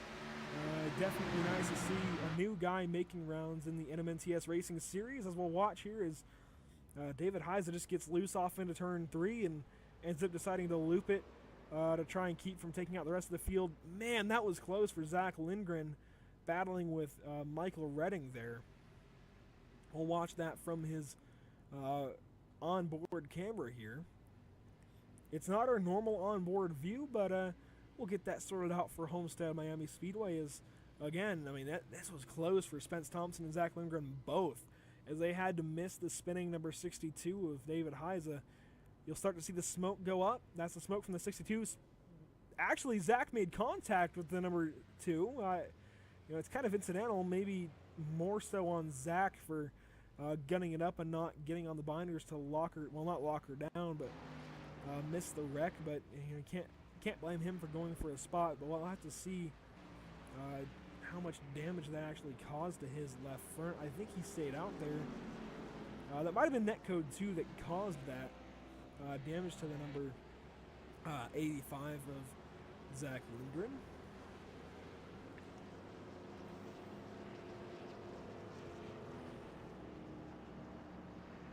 Yeah, we'll have to see just exactly how many cautions the 62 has brought out. I don't think he's actually caused 3 cautions yet. He has gone around a few times on his own without bringing out a caution, so we'll just have to keep that in mind. He probably hasn't hit that limit just yet. But currently, Mark Broderick going to line up in the 3rd position. I think on the long run, it looks like he has certainly the better car than the guys ahead of him. He was really starting to make some headway on really the whole field there on the end of that run. So if this race goes green, I wouldn't be surprised to see Mark Broderick in the number 32 Tide Chevrolet maybe have a chance at this win. Play spoiler just like he did last week at Texas Motor Speedway. Ended up getting the win. Unfortunately, that race was not on PSI TV. But currently going to be Tyler Justice, Mike Marino show up in the front, as has been the tale for most of this season.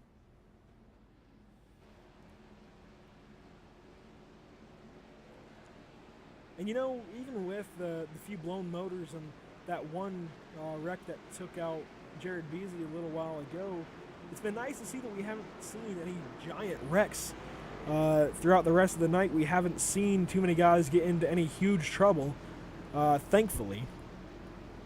And ever since that first wreck, that first big wreck that took out Craig Lerman and a few others, we haven't seen much that's really affected any large parts of the field. But currently, from Mark Broderick, we're going to be going on board to see this restart from his view, behind the number 7 and number 19 of Tyler Justice and Mike Bruno on the front row. Teammates at MO Motorsports and SimSpec PC alike. We'll have to see just how this restart goes. I imagine it'll go like the previous restarts. I think The entire top 4 is all kind of aligned with each other, so I'd imagine they'll be given some room as Tyler Justice going to get ready on the gas, and Mark Broderick a little bit late, actually. Going up through the gears, down the front straightaway here at Phoenix International Raceway. Actually starting to get passed by Michael Redding on the outside. Michael Redding trying to get some grip out of turn 2 on the top side, trying to get around him. I don't think he'll make it work this time, but he's going to have a chance to do it here in turns 3 and 4. Going to have the outside line, which actually may be preferred here in turns 3 and 4, considering just how loose the car is, and Mike Redding going to complete the pass on the top side. Mark Broderick actually maybe got a little bit loose. I think maybe he's not too happy with the car on the short run, but on the long run certainly seems to have the best car out there. We'll have to see how that impacts him now, but Michael Redding up into 3rd position, and currently he's not yet in the chase. He wouldn't be in the next round just yet, but he's certainly doing what he has to do right now. And he mentioned it, if Mike Bruno gets this win here tonight, it's going to be hard for Michael Redding to have any kind of foot to put in the door to try and keep his hopes alive without Spence Thompson running into some trouble. As we know, Zach Lindgren is well on his way to Homestead. So now it really comes down to the rest of the guys behind him. Mark Broderick losing it in the back of the field, and he'll go around, won't hit anything, but he definitely lost the car, and we'll take an immediate replay look at that. So Mark Broderick up out of turn 2, gets loose like we've seen so many guys do already tonight, and just goes around on the apron. And I wanted to rush that replay so we can get a talk to Mike Bruno while we have the chance, because these cautions are a little bit short. So we'll try and catch up with Mike Bruno here.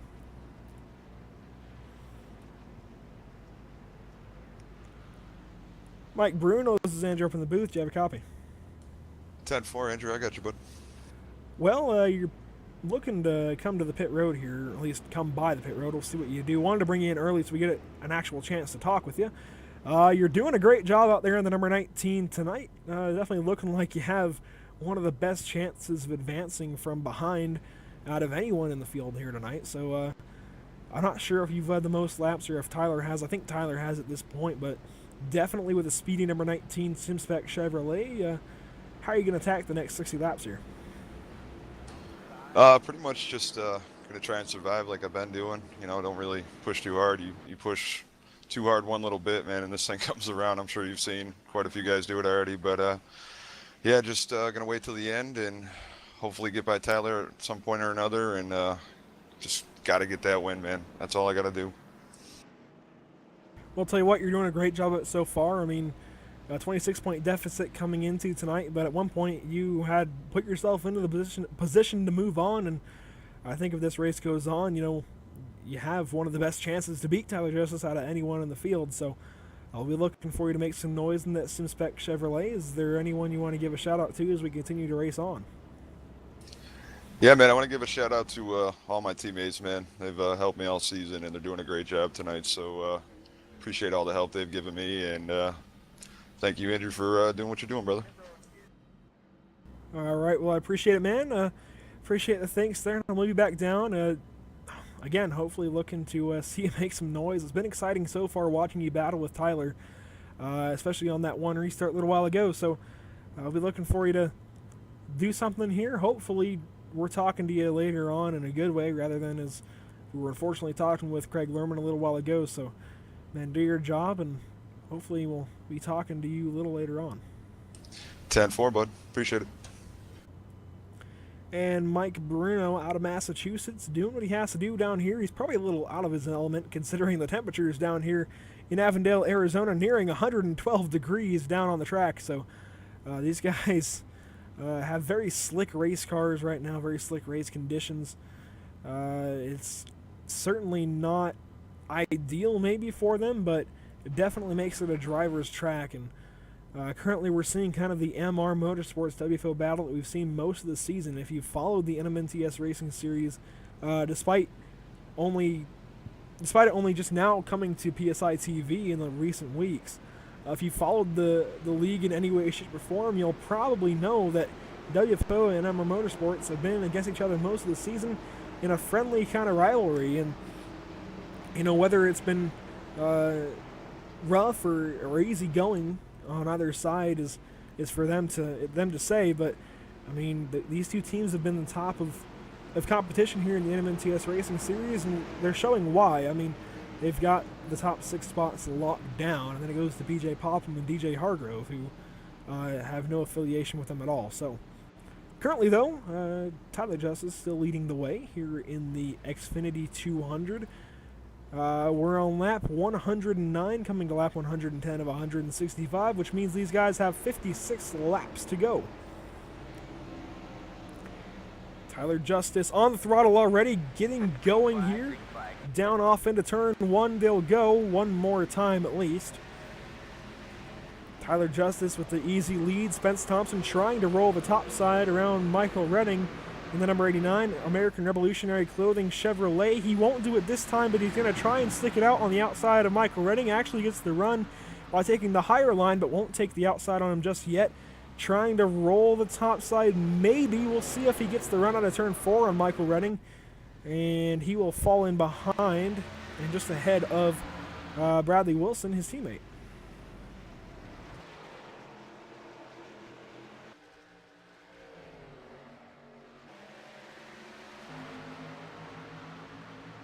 As now we see Zach Lindgren trying to dig on his teammate Bradley Wilson. I think Zach is just really trying to keep himself from falling into the clutches of PJ Popham.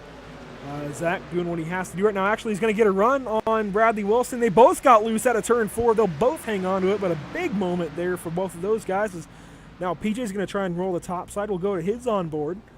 Trying to roll the top side around Zach Lindgren. We'll see if it works. It doesn't just yet, but he's going to have another chance here in turn 3, I'd imagine.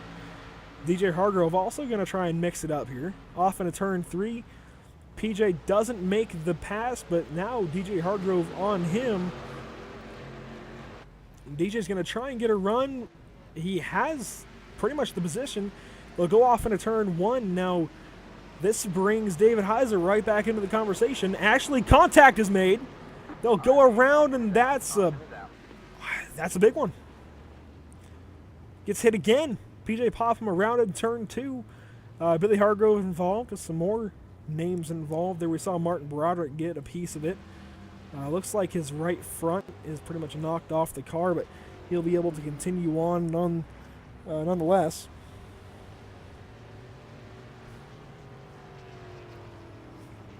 So we'll take a moment to go back and look at that wreck there. It looked like David Heiser just got into the corner a little bit hot and slid up into the number 13 of PJ Popham. So we'll go watch that from his onboard. He's going to make the move to the inside of Pacer down into turn 1. Gets into his left rear. I'm not sure who came down. I'm not sure if PJ came down or David went up, but then, a pretty big wreck behind him. As Billy just had nowhere to go, didn't have time to get the car stopped. Go back and watch that one more time. Again, I don't know exactly who went into who. It looks like maybe PJ might have driven down into David just a little bit, gets tagged by the 5 car, and then again by the 22, just didn't want to lock the brakes down and end up hurting himself more. Trevor Harmon out in the comments saying he has 2.5 minutes left of damage. We'll be looking to see him get that number 29 back on the track. Actually, Trevor, it just says you're out of the West. What state are you out of, if you don't mind leaving that in the comments? And yeah, Terry, Heiser has just had a beating tonight.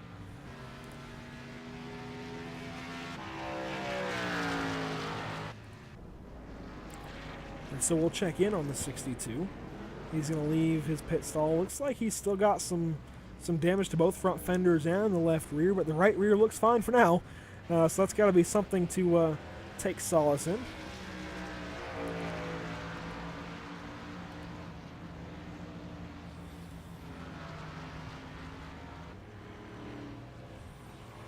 And actually, Jared Beasley just connected to the stream. And Jared, I was actually just going to bring you up into the chat. Jared, if you want to actually get back on, I'll bring you in for an interview, bud. And Trevor Harmon out of Arizona. That's a great state to be out of, if you ask me. I originally hail from the state of Arizona myself, so personally, I love the state. And there's, some places where I wouldn't want to be anymore, but I do love the state myself.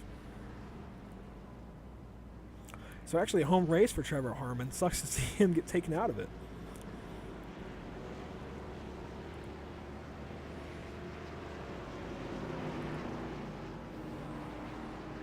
We saw Michael Redding go through the pits. Looks like maybe he just wanted tires, maybe some damage repaired as well. As we see that number 2 with a few dings to his car.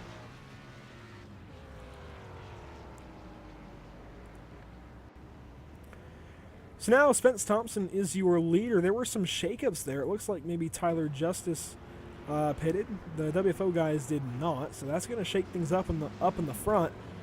Spence Thompson will be your leader. Bradley Wilson to his outside here on this restart. Zach Lindgren will be restarting in 3rd place out of New Mexico.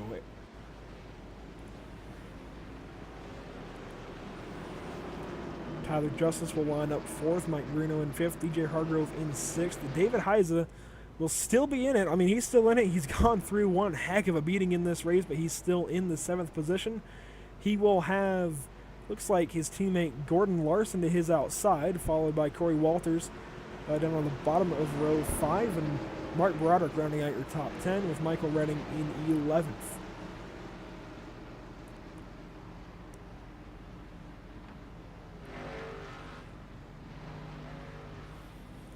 So we'll go to the onboard of Zach Lindgren here as he'll have quite a view out of his front end, or out of his windshield rather, here for the restart behind a couple of teammates. Spence Thompson waiting, and he's on the gas. Green flag, green flag. Spence Thompson restarting the race, and Zach Lindgren going to try and defend 2nd position from both now Bradley Wilson and Mike Bruno. He actually gets a little bit loose there out of turn 2, gets tight and then loose. We're going to go 3 wide down the back straightaway, almost 4 wide down into turn 3. Tyler Justice backs out. Zach Lindgren going to back out as well. Mike Bruno and Bradley Wilson now go head-to-head here. Zach Lindgren going to fall into 5th position just ahead of, looks like DJ Hargrove. Tyler Justice making the move down on the inside of Bradley Wilson for 3rd position, rather. 3rd and 4th battling.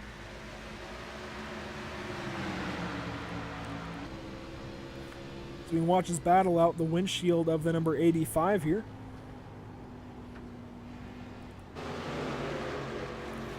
And now a battle for the lead shaping up. Spence Thompson going to have to give way to Mike Bruno. Mike Bruno with the run on the inside has the better tires, and Jared Beasley has reconnected. A TeamSpeak will bring him in for an interview.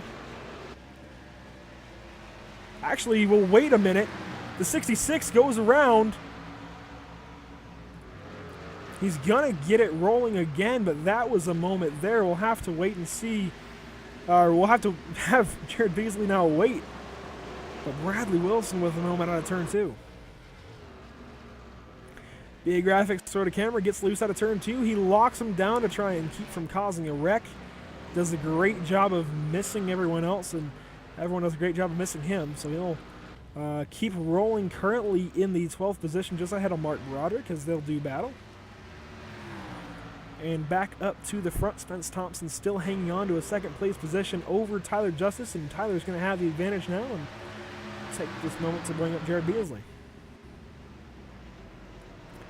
Jared Beasley, this is Andrew in the booth. Do you have a copy? Yeah, I got you. Well, Jared, we were talking about your JV paints a little while ago, and then a little while later you ended up with some serious heavy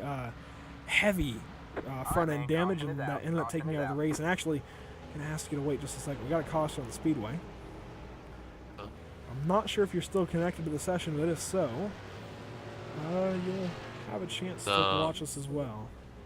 Looks like that actually may have been Bradley Wilson. I'm just watching the stream right now. I don't I'm not in the session. Well, as we have you in the TeamSpeak, Bradley Wilson does go around out of turn 2, just loops it.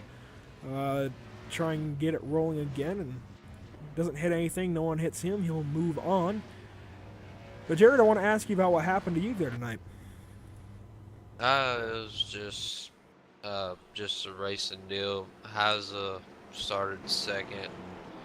we went off into turn 1 and we was 3 wide. Heiser got the bad end of the deal and spun out. I had nowhere to go. I just locked the brakes up and just barely hit him, and it cost me about 30 laps later. Yeah, we noticed you were still rolling for a little while, about a lap down or so, and then eventually your motor ended up letting go, and all of a sudden you were 3 laps down, and I had to go see what happened to you there. So, unfortunate luck for you tonight, but I mean, last night you got the win in the NMNTS Truck Series, so what can you tell us about that in retrospect? Last night was great racing all around. I thought it was very fast. I mean, car felt really good. Excuse me. We ran in top 5. Sorry. We ran in about top 5 all race. It felt like a pretty good car. I don't know what's wrong with my voice, but wrong. I'll tell you what, man, you get a drink of water if you need to. That doesn't sound Man, too comfortable. I don't know. I'm not sure exactly what happened there, but anyways, racing was good all around last night. Very happy to get my first NMNTS win.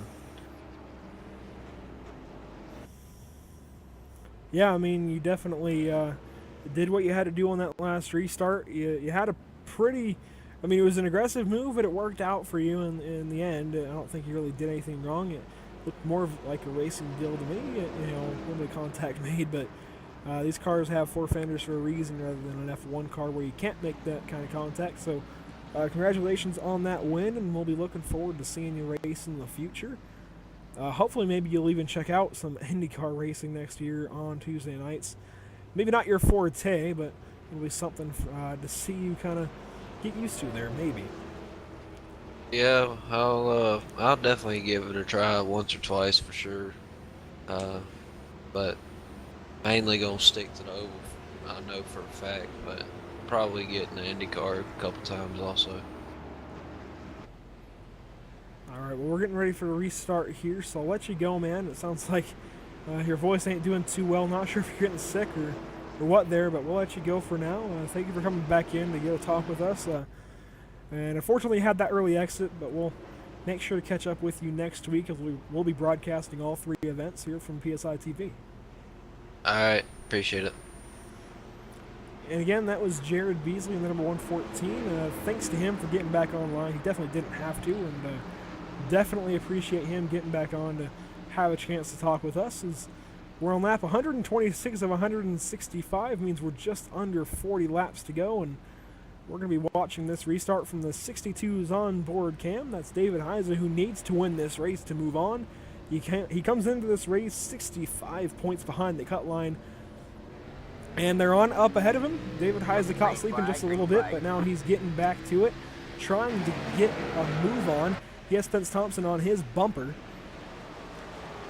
And David Heiser now into 3rd place. Will try and hold that off from Spence Thompson out of turn 2. Spence Thompson going to look low. Use the apron to his advantage, trying to get underneath the 62. Down into turn 3, Spence Thompson has the advantage as he will likely complete the pass. Now Zach Lindgren going to move into that battle. Zach Lindgren looking for the 4th position. He's already locked into Homestead via points tonight. So congratulations to him for making the Final 4 next week. As he's going to have the run on David Heiser out of turn 2. I don't think he'll be able to do anything with it just yet. They will watch him off into turn 3. See if maybe he can make a pass. Not just yet, but there's a battle behind them and actually a wreck. Looks like that's going to be Michael Redding. I was just going to switch to the number 2 of Michael Redding. And then he goes around. So again, we'll go to an early replay and hopefully get someone else up in the booth with us tonight. But Michael Redding out of turn 2. Looks like he turns down for the apron. The car settles and it just gets loose. He's going to miss the inside wall just barely. That's a great job of missing the inside wall. That could have been a lot worse. That could have been his championship hopes up in smoke. But thankfully, it was just his position up in smoke for now. Michael Redding saves the car, keeps it out of the inside wall for now. and we'll move on. The Batesville, Arkansas driver not having the greatest night tonight, but still in it to win it, trying to make the next round of the chase.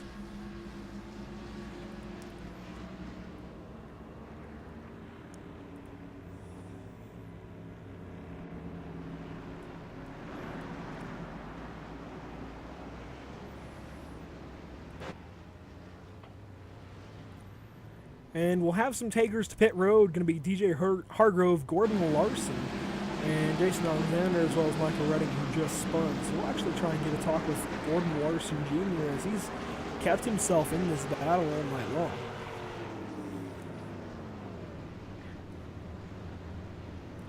Gordon Larson Jr., this is Andrew in the booth. Do you have a copy? I got you, Andrew. Well, Gordon, we talked to your teammates at the top of the show.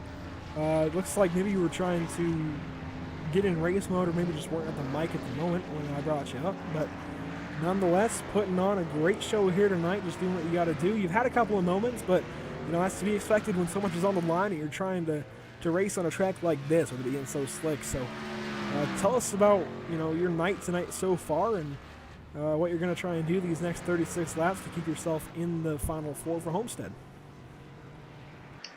Well, it's hot and slick out here, number one, but we're just hanging on, doing our best. Not a whole lot to say tonight. It's just trying to hang on. Well, I'll tell you what, Gordon, you've certainly made yourself into the sleeper of the NMNTS, if you ask me at least. You won the ARCA race back in Charlotte a couple of months ago, and now you're going to make the Final Four if you keep this up. Here for the Grand National Series. You're definitely doing a great job, and you're coming into tonight with 13 points over Michael Redding, and he has a lap led, so I think you guys are still 13 points apart right now as they run. Excuse me, I mean, certainly great odds for you, as we're only with 35 laps to go currently, and going to be a few more before we go green. So it's got to be looking good for you in that Cheer Chevrolet. Best of luck to you as the night goes on. Is there anyone you want to give a shout out to? Yeah, I just give a shout out to my team, HRL. Got a good car. We just got to wait. We still got 35 to go.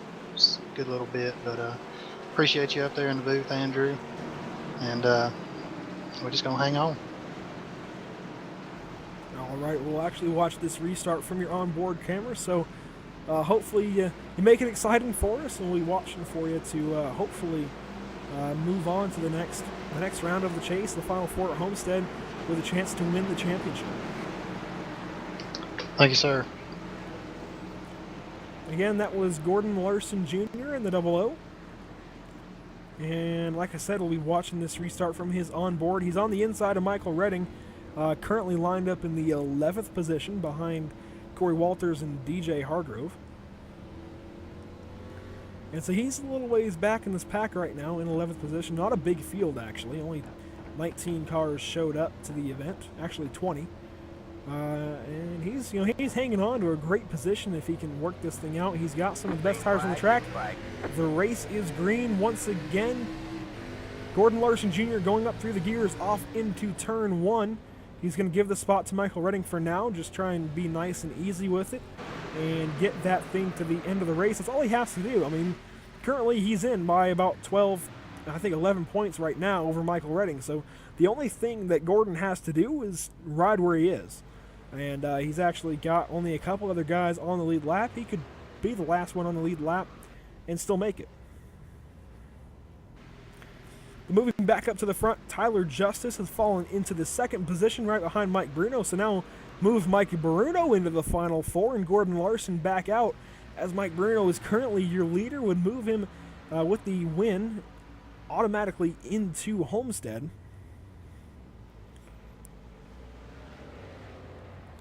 He's going to try and battle Tyler from the bottom side. Tyler getting a little bit loose out of turn 4 there. Keeps it under him, as Michael Redding looking for any hole he can find in the back. These guys still side by side for the lead. Spence Thompson, though, drawing closer. He has the advantage at the moment. I mean, these guys are battling and slowing themselves down, so Spence Thompson going to be able to get into this battle before too long and just wait on a mistake from the two guys ahead of him. Mike Bruno, loose out of turn 4, will hang on to it, but he's going to lose the lead, possibly second place even to Spence Thompson. Now he moves back out of the final 4. He's going to fall back into about, I think, 6th position in the championship standings, maybe 7th. Yeah, 7th position still. I mean, he has to win to be able to make it to Homestead. He's in that position where he has to go up there and get that win. We've got a caution on the speedway, and it looks like it's going to be the number 24. Actually, it's a junk. It's a I don't know. It's a junkyard in turn 3. We saw Gordon Larson Jr. We were just talking to him. Gordon Larson Jr. he's done for the night. There's no way to get that car moving. I think he'll still be able to move on, but it's going to be hard. Michael Redding's still racing on the track, and a lot of cars involved in this one. And Gordon Larson was just trying to get home, and I guess that's the commentator's curse, unfortunately. He was just trying to get home, and there was an event up ahead. DJ Hargrove down on the bottom, gets loose, was trying to save the car, and hit the inside wall, was trying to save it, ends up sliding into PJ Popham, will end up collecting the number 12 as well of Corey Walters, and then Gordon Larson Jr. with nowhere to go into PJ Popham as well. I mean, it's just a mess. We'll have to watch this from the Olympicam this time, as the wreck all happens up ahead of Gordon Larson Jr. He's the guy we've got to watch. We've got to see what happens to him before all else, and then we'll watch the rest of that wreck. That was a big one. The wreck starts up ahead. There's nowhere for Gordon to go, right into the door of the 13, and then the 5 hits him. The 818 into the 13 as well, and he'll end up collecting Billy Hargrove there. And that is a big wreck.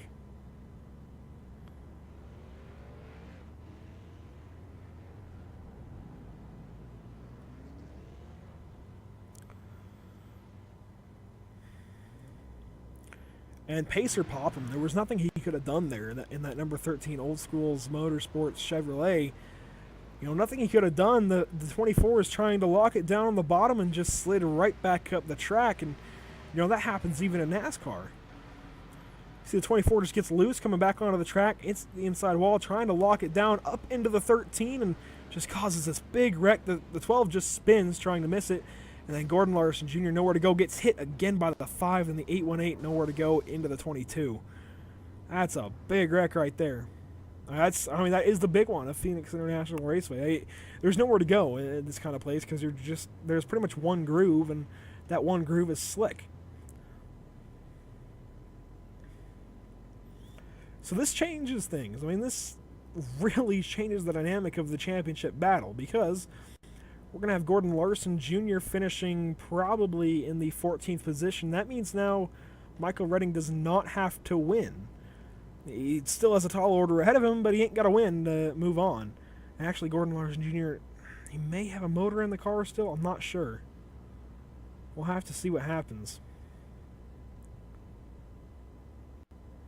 We'll see if he rejoins the field anytime soon, but moving up to Michael Redding, currently running in the 7th position. And yeah, Caleb Gibbons, great point. Give all these guys credit. Been a clean race for a slick track. That's exactly right. This has been a pretty good race. We had that long run in the center of the race, but now that things are getting down to go time, only 25 laps to go, these guys have to push, and that's what happens when guys are pushing for the win. You saw DJ Hargrove get loose trying to come back from the apron onto the track, and that apron has almost become part of the track, although when this place is reconfigured in 2018, that'll all change as the pit road is going to move, the start-finish line is going to move to just outside of Turn 2. So the Phoenix International Raceway changing to ISM Speedway, or ISM Raceway rather, in 2018, along with the big developments to the track for 2018. There's going to be big news, and hopefully that's reflected rather quickly on iRacing. But this time we're going to be watching the restart from the onboard of Michael Redding. I love these shots because it shows you pretty much from a driver's standpoint of what's going on. You can't see much, and you just kind of have to go off of what your spotter's telling you. And off into turn 1, Michael Redding just kind of keeping where he is. Not going to push for too much just yet, as he's going to come out of turn 2 on the inside of Bradley Wilson, going to clear the 66 and now go to the inside of the 32, down through the apron, down the back straightaway through the dog leg. Gonna now have the chance to go on the underside of this 85. He doesn't just yet. He's gonna try and just get by Mark Broderick for now, and he will easily move himself into the 5th position. So now we'll have to wait and see how the points pan out. He's actually gonna go for it on Zach Lindgren. He almost made the move on Zach right there. That was a very gutsy move from Michael Redding. The 32 in the wall. It's Mark Broderick. He'll keep going, but he tagged the wall at turn 2 there. He's a little bit loose into the corner, but he keeps it under him. He keeps going. And yeah, Craig Patterson Jr., nothing like drama with 30 to go. It seems to never fail. Michael Redding still trying on the inside of Zach Lindgren. Zach shuts the door, trying to keep Michael behind him, trying to keep that 85 in 4th position. We know Zach is in, so maybe not the best idea to risk that car trying to hold off a guy that he'd have to race at Homestead. Granted, it's not the worst cause in the world. He doesn't want to have to maybe race that number 2 at Homestead, maybe just trying to better his chances. And we have a caution in the back. That's the 62, David Heiza. And that's heavy damage to the front end. I don't think he's going to be winning now. I hate to see that for David Heiza. He's really just a great guy. By no means has ever really done anyone wrong, and even if he did, it certainly wasn't intentional, so it sucks to see him with a bunch of front-end damage, but the front end of that Mustang is all kinds of pancaked. We'll have to go back and see what happens to the balanced Ford Mustang here. Out of turn 4, looks like maybe, any number of things could have happened there. I won't speculate just yet.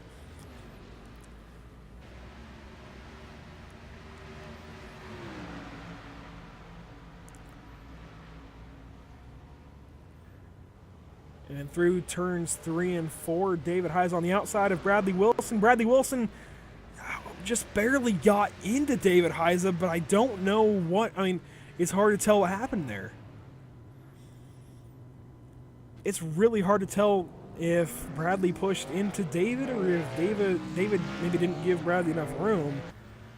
We'll have to go back and see what happened right there. I believe it was Trevor Harmon right behind them. We'll watch that from his on board.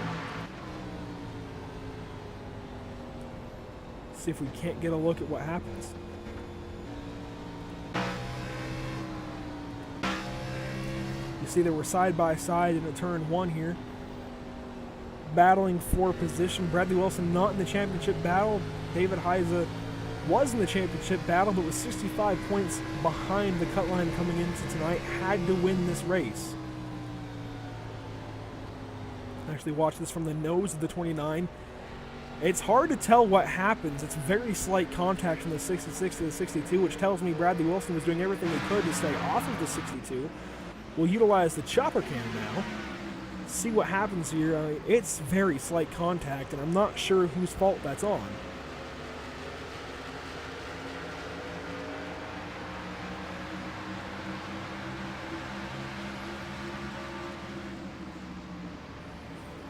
Bradley Wilson, you see him on the inside of David Heiza through turns 3 and 4. A little bit high on the track, but I don't know. It's hard to tell. I'll leave it to you guys in the chat to give your opinions there. I don't know if I can make a call there.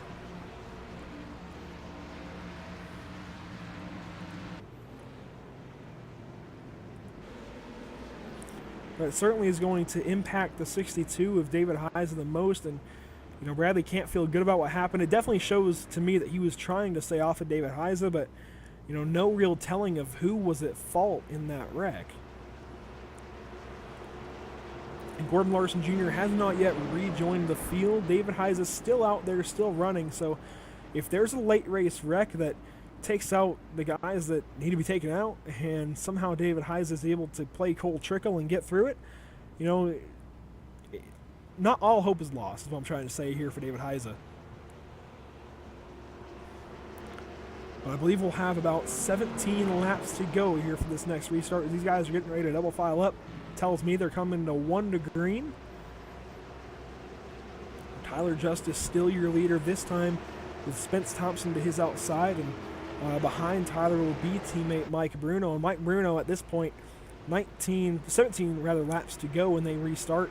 you know, he's got to be looking for everything he can get here. This is his championship hopes on the line.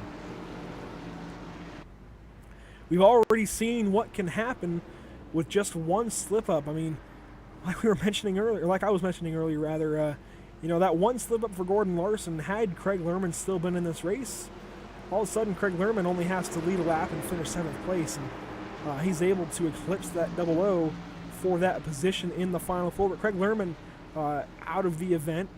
We talked to him.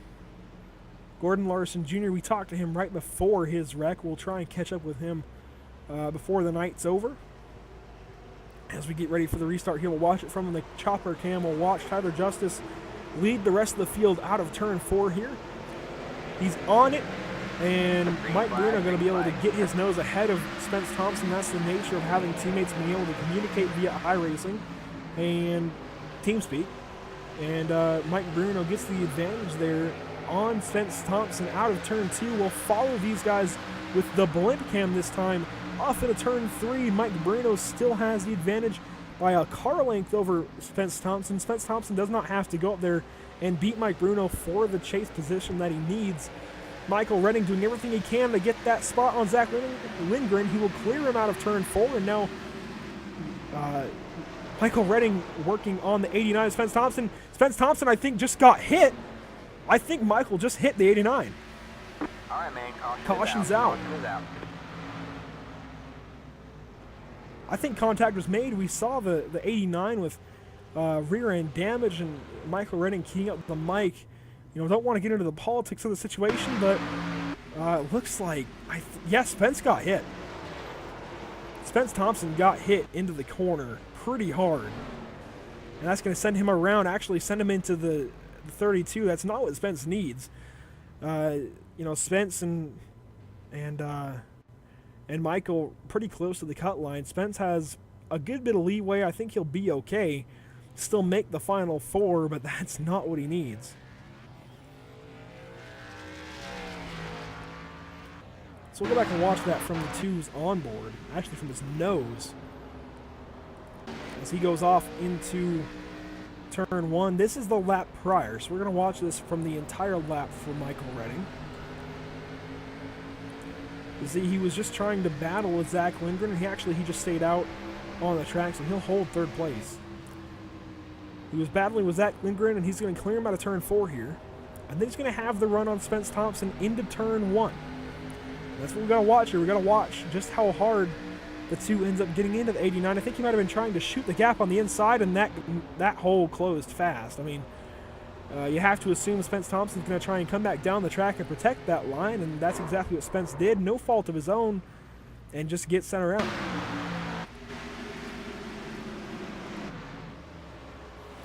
We'll see what ends up happening to Spence. He gets loose after getting hit, and Mark Broderick just wrong place, wrong time, ends up getting into the left side of Spence, and that's really going to do a number to the left side of Spence Thompson's car.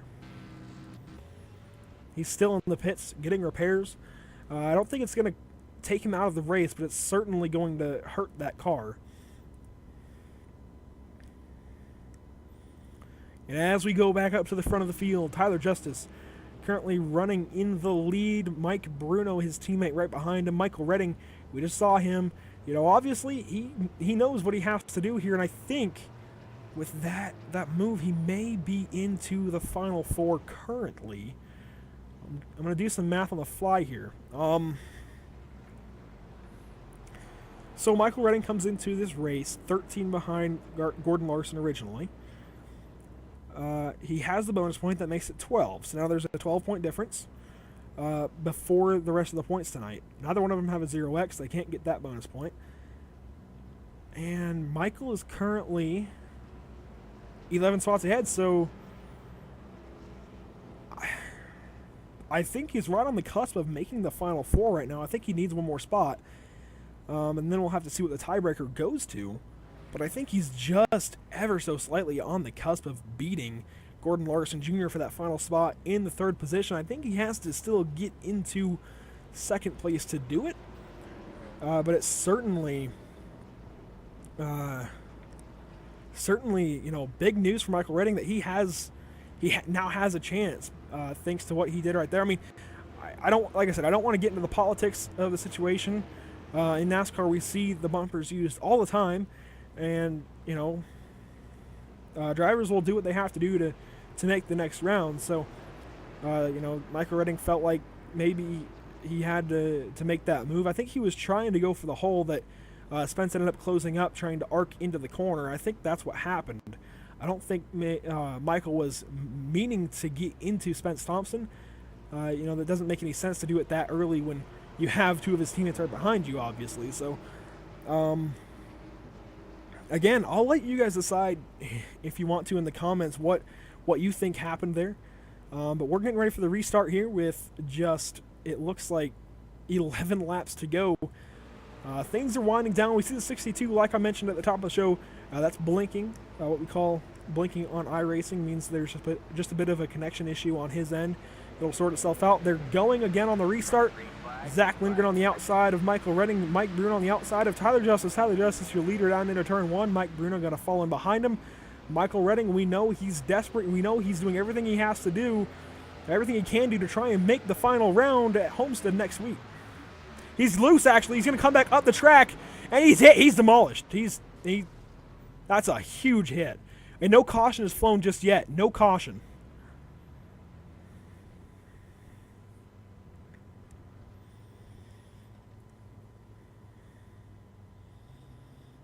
No caution flies. I don't think there's going to be a caution. Everyone's already off the track, and that's the end of Michael Redding's night. That's the end of his championship hopes right there. We'll see him get loose out of turn 2. The nose starts going to the inside wall faster than the back end of the car and trying to save it. Ends up sliding back up the track. Ends up demolishing Mark Broderick there. We'll watch that from his on board as these guys are inside now of 10 laps to go. Yeah, Brandon, I kind of agree. It'll be taken the way that it's taken, obviously, but I think Michael was just trying to shoot the gap, and that gap just closed. But oh my gosh, that's a vicious hit from Mark Broderick, and amazingly, there's no caution for that. So we'll go back up to the front of the field. Tyler Justice leading Zach Lindgren. This could be the battle for the win. It looks like Mike Bruno has fallen back a little bit, actually. Mike Bruno in 4th position. I'm not sure what just happened. Looks like there's a caution on the speedway now. I don't know where that is. Maybe the 22 of Billy Hargrove. I'm not sure where this caution came out. I think it was actually ahead of Billy. We'll check now with the 24. I don't know where that caution just came out. It wasn't... I mean, that doesn't make any sense for the caution to come out right there. I don't know why that caution would have just came out. I was watching the deltas, the intervals to the leader, trying to see if something caught my eye, and really nothing did. Might have been the 12? No, I don't think it was any of that. I don't know what happened. I'm not going to be able to give you a replay on that caution, I don't think, because I don't know it. Actually, there it is. It was Trevor Harmon into the inside wall, and he ends up escaping rather quickly. So we'll watch what happens to Trevor here. Just trying to make his first start in the series here tonight. Made his first start in the league last night in the truck race under the lights. Ended up in an early wreck there and ends up in an early wreck tonight, but got the car pretty well fixed. Was just trying to run laps here, get experience, and I think he gets loose here out of turn 4 maybe and into the inside wall, and that's exactly what happens. Gets loose in that Rockstar Chevrolet, gets the inside wall, and unfortunately that looks like that may be his night pretty much over with. Does end up causing the caution, but certainly by not by choice, as Tyler Justice is still your leader.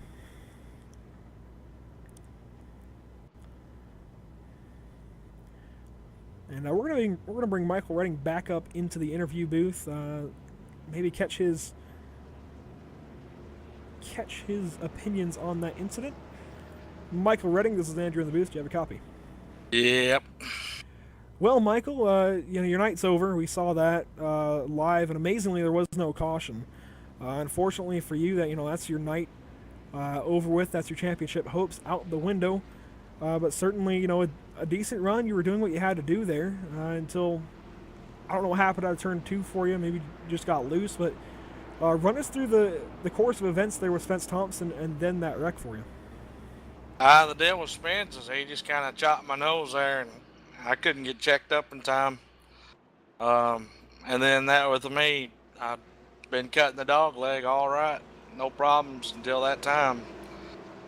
Just kicked out from underneath me, and I thought I was going to just loop it around, and it cut back hard to the right and then up in the Broderick there. Sucks, but it is what it is. We gave it our best, like I said I would, and it's over. But hey, we still got Tyler Justice in this thing for MR Motorsports, and he'll represent this team well, and hopefully Bruno can luck here on this restart, make something happen. But it is what it is. It was fun. All right. Well, thank you for your, at least your side of things. I'm sure it'll probably be a different side of things, at least until everybody sees the replay. But we'll document what goes on. If you can actually keep Mark Broderick in the channel, we'll talk to him after the event, because that was a heck of a hit for him. But I want to just talk to him about the lawn and speedy hat. So you can keep him on TeamSpeak after the race. That'd be great. Other than that, though, we're going to watch this restart with about 3 to go. And like I said, at least for Mike Bruno's sake, hopefully he can do something here restarting 4th. Yeah, I hope he can. He's got a little damage, though. All right, we'll let you go, man. And, didn't end the way you wanted, but you were still doing what you had to do at one point, throughout the night. And you had yourself in position until you got loose. So great job out there, Yep. even though it didn't work out. And we'll let you go. All right, well, we'll go Homestead, try to get a W. 10-4. Again, that was Michael Redding. He got caught up in a couple incidents just a little while ago, but now the restart, Tyler Justice off and away with the huge lead over the rest of the field. Now it's going to be on all eyes on Zach Lindgren and Mike Bruno as they battle into turn 1. David Heise also in this scrum. David Heise actually pushes into Mike Bruno. And I'll tell you what, I wouldn't be surprised if maybe something is returned off into turn 3 here. Mike Bruno down low with Spence Thompson, going to clear him off into turn 3. Spence Thompson still trying to work the top side. Mike Bruno's going to have to try and work back up to David Heise to try and get that spot back. And he has to ultimately win 2 laps to go. Zach Lindgren defending that position with everything he has. David Heise going to go to the inside. He doesn't make it stick just yet, though. Zach Lindgren still working the top side. He has the run out of turn 2. He's going to easily clear David Heise off into turn 3. Tyler Justice still leading by a mile over these guys. And Mike Bruno's trying to make something happen here. On the inside of David Heise off into turn 3, but doesn't make a stick. Now coming out of turn 4, white flag in the air for Tyler Justice as these guys battle behind him. Spence Thompson trying to get to Mike Bruno here for the 4th position. We'll have to wait and see what happens out of turn 2. Mike Bruno loose. Spence Thompson going to roll the top side, going to try and get that position, and he will easily as we go off into turn 3. Tyler Justice, your leader, going to end up winning the NMNTS Grand National Series Xfinity 200. Zach Lindgren going to come home in 2nd place for the 2nd night in a row. David Heise in 3rd just misses his chance to move on to the next round of the chase. Spence Thompson going to come home in the 4th position. Mike Bruno ultimately will be eliminated as well in the 5th position. Bradley Wilson in 6th. Corey Walters in 7th. DJ Hargrove in 8th. Billy Hargrove in 9th. And Michael Redding 10 laps down will close out your top 10. But we have to look at the guys who are locked now into Homestead. Those are going to be Tyler Justice with a couple of wins at Phoenix and Kansas. Zach Lindgren with the 2nd place run here tonight only solidifies the fact that he's locked into Homestead.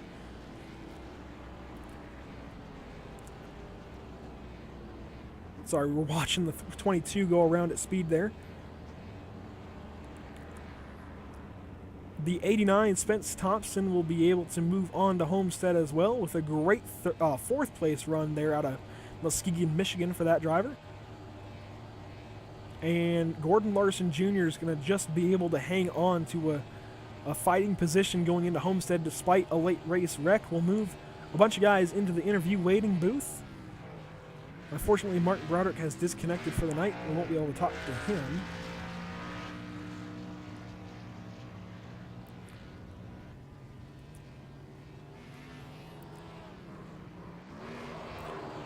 First, though, we're going to bring up Mike Bruno. Mike Bruno, this is Andrew from the booth. Do you have a copy? Yeah, I got you, man. Well, Mike, you definitely gave it your all there. We talked to you just a little while ago when you were running, I believe, second to Tyler still, and unfortunately, a couple of late race restarts ended up foiling your plans of trying to get to Homestead. Ended up coming home fifth, and just run us through those last few laps. Yeah, it wasn't good. Just got kind of pushed up the track there going into one. In the final restart there, just got pretty much used up. Coming on the backstretch, just kind of I overdrove it before that.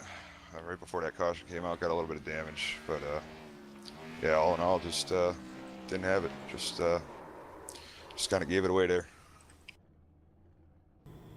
Well, man, it's certainly disappointing to end up missing the Grand National Series Championship 4 for Homestead, but you're still in it for the Truck Series, and you got to feel good about going into Homestead with a huge fighting chance there next Monday night, and that'll be here on PSI TV. So, best of luck to you there. Do you think you have the chance to do it then? Yeah, I hope so. It's another week, another day. I am not as good in the trucks as I am in these cars. I know it didn't look like that tonight at the end there, but I wish it was the other way around, but it's not, and we're just going to take what we can get and just move forward. All right, Mike. Well, we'll move you back down to your team channel. I certainly can hear the dejection in your voice, so we'll let you mull over what happened here and let you start focusing on next weekend. 10-4. So again, unfortunately, Mike Bruno with a disappointing night ends up 5th place, but out of the championship 4 for Homestead. And now we'll bring up, I'll actually bring up 6th place Bradley Wilson. I just want to confirm one thing with him real quick.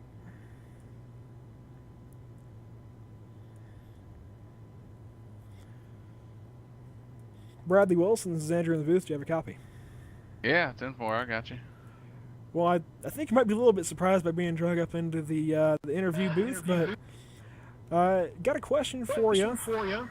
Kind of unrelated to your own race, but just want to check on something that I thought about earlier on with David Heise. I don't believe he raced the previous 2 weeks. Would he still have been able to move on? No. You've got to run 2 consecutive weeks in the hunt, or in the hunt and the chase.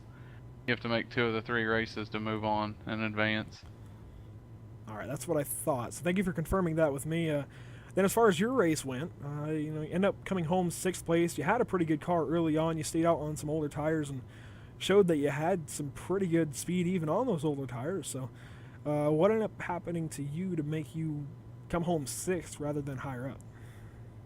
Well, we did stay out. We did stay out early on there and then we took 2 lefts to try to tighten it up, and last night we took 2 rights and loosened it up, and we led the most laps on the night, and we're just going to try a little reverse strategy early in the race, and it the car felt good all night. It was just a touch. I couldn't get back to the throttle on the exit of the corner like I wanted to, really just to put it down. You're having to roll so much here because it's so slidey.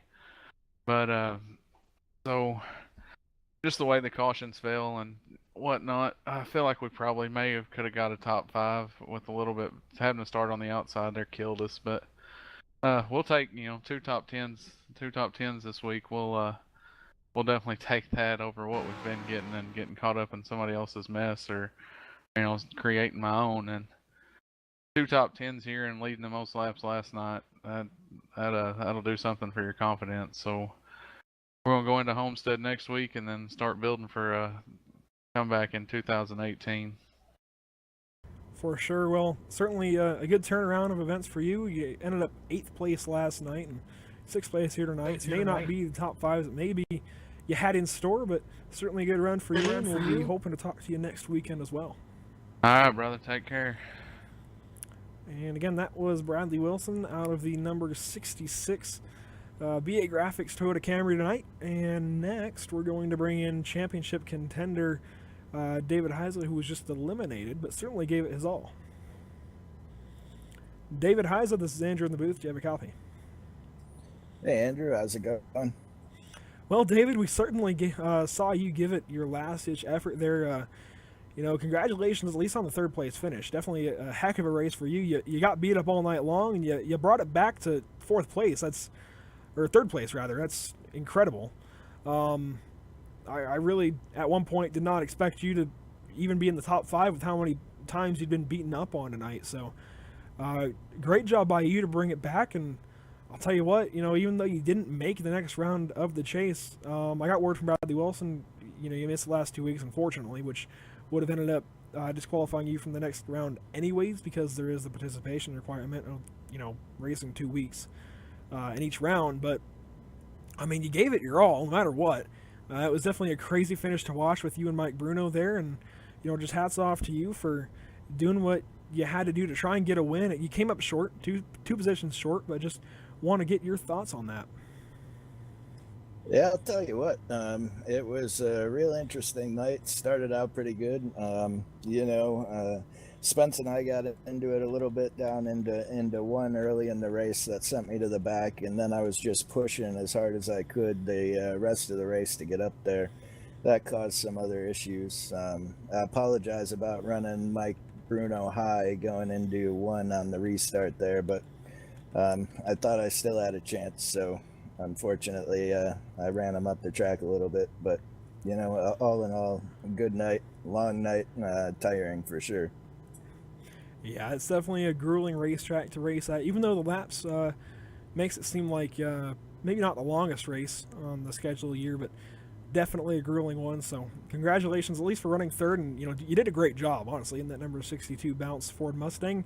So tip of the hat to you there, and hopefully we get to talk about you next week at Texas and Homestead, if you're there for the ARCA race at Texas and the Truck and Xfinity race at Homestead. And yeah, a great run for you. Even though you come up a little bit short, you'll end up 8th place going into Homestead, which means you still have the chance to battle for 5th. So hopefully you're able to give them hell next week, and definitely a great job for you tonight. Yeah, we're going to try. Thanks again, Andrew, for all the stuff that you do for the league. And thank you, man. Definitely appreciate it. And again, that was David Heise out of the number 62 Bounce Ford Mustang. Next up, we're going to be bringing in Gordon Larson Jr. Gordon, do you have a copy? Gotcha, Andrew. Well, Gordon, I guess it was a little bit of a commentator's curse. We talked to you, compliment on how well you were running, and then you ended up in a wreck. Can you walk us through what happened there in your opinion? I probably should have just stayed out, come down just to get some fresher tires, just to have a little fresher tires for that last run than everybody, and it kind of bit us. Just didn't have nowhere to go. PJ, got up in the wall, and basically the wall pushed him back down in front of us. But from there on out, we were just sitting there watching the results and how they came in. Yeah, like I said, you were doing a great job, and then unfortunately you just got caught up in that wreck, and like I said, not much you could have done. We're actually watching the replay on the broadcast right now. Unfortunately, just for that 00, you just had nowhere to go.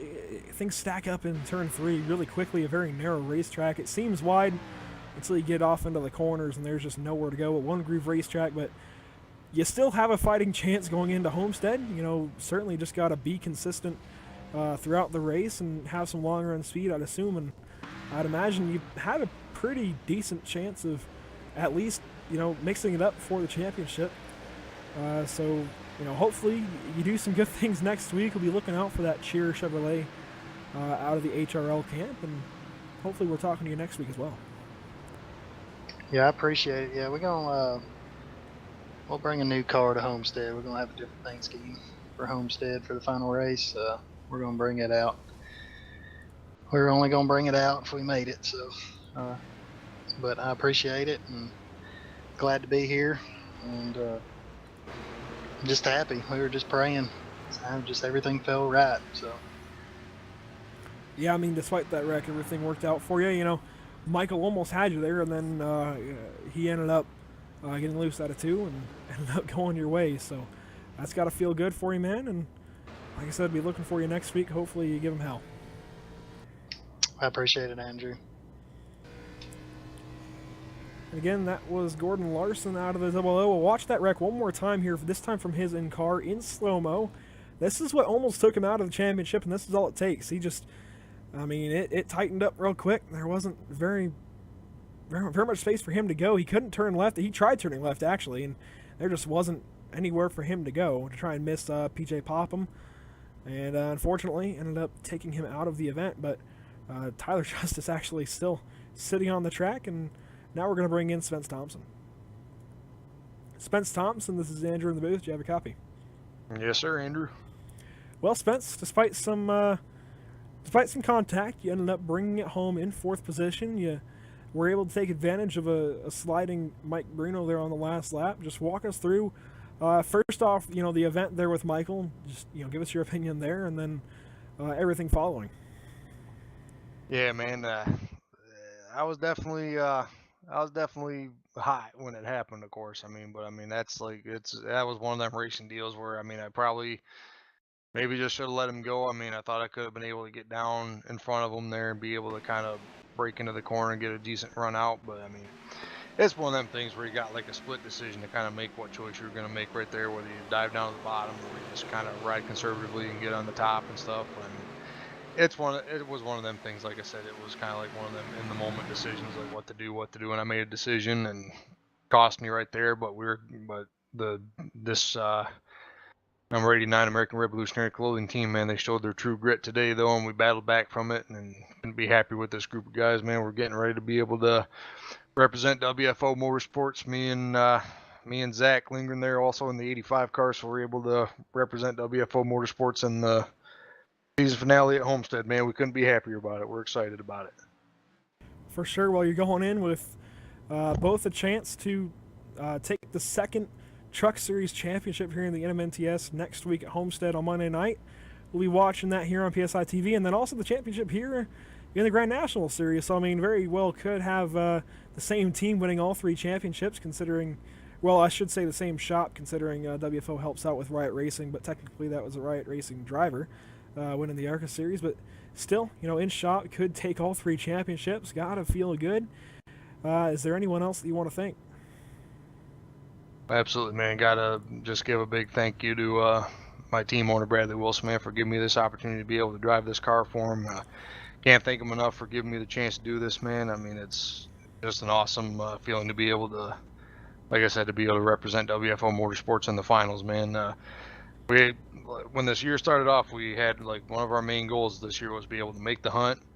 We accomplished that goal. The second goal was to be able to make the Final Four. We accomplished that goal. And now one of the last 2 goals here for both the trucks and then the cars here, try to be able, the main goal actually right now is to be able to repeat as truck champion. That would be pretty neat. But I think no matter how these last couple of races here for both the trucks and then the Xfinity cars on next Tuesday, honestly, no matter if we win or if we don't win, honestly, we can't get too dejected on this season that we had this year, because we had just a phenomenal year, though.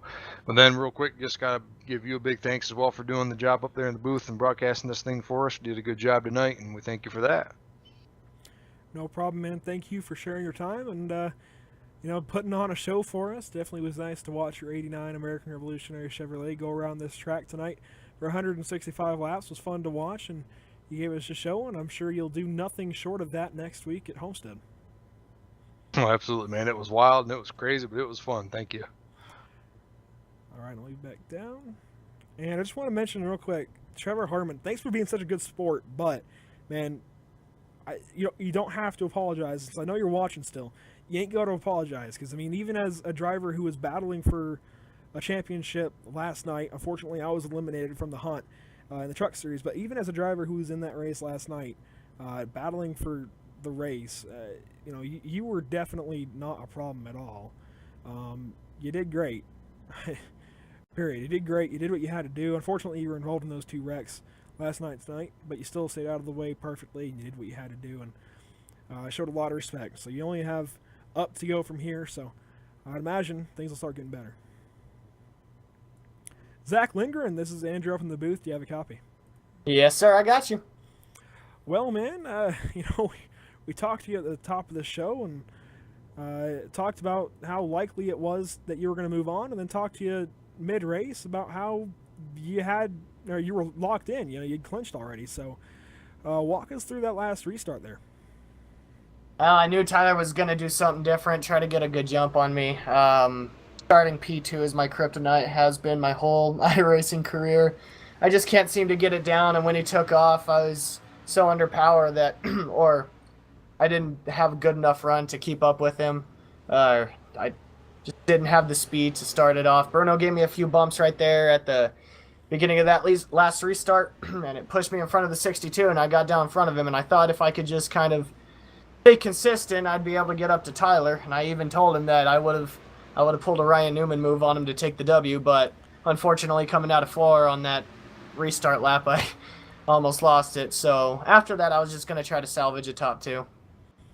Well, tell you what, man, you did a great job despite, just kind of lingering around like Joe White made the name for you. That's kind of the name of the game for you, is you play Mr. Consistent. You wait around and take whatever you can, and you did a great job taking P2 2 nights in a row. And we'll be looking for you next week at Homestead in the Truck Series, trying to get the Quad Crown, both in the ARCA Series and in the Truck Series. You're actually very well in contention for that. You actually are the leader there for the TN Designs Quad Crown, and obviously looking for a championship here in the Grand National Series next week. So, be looking forward to it. Is there anyone else you want to thank? I want to thank everybody who is out there watching. You guys, or you for putting on this show. I'm looking forward to rewatching it after everything settles down.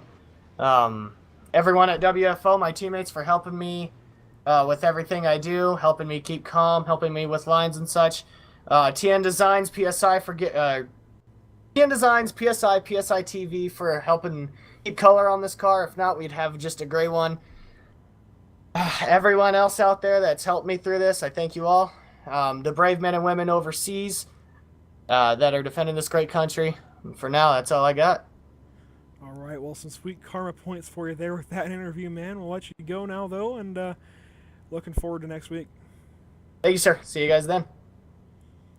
Again, that was Zach Lindgren out of the number 85 TN Designs Ford Mustang. Now we're going to try and bring in Tyler Justice. His mic is muted, but we'll bring him in anyway. Tyler Justice, this is Andrew up in the booth. Do you have a copy? Yes, sir.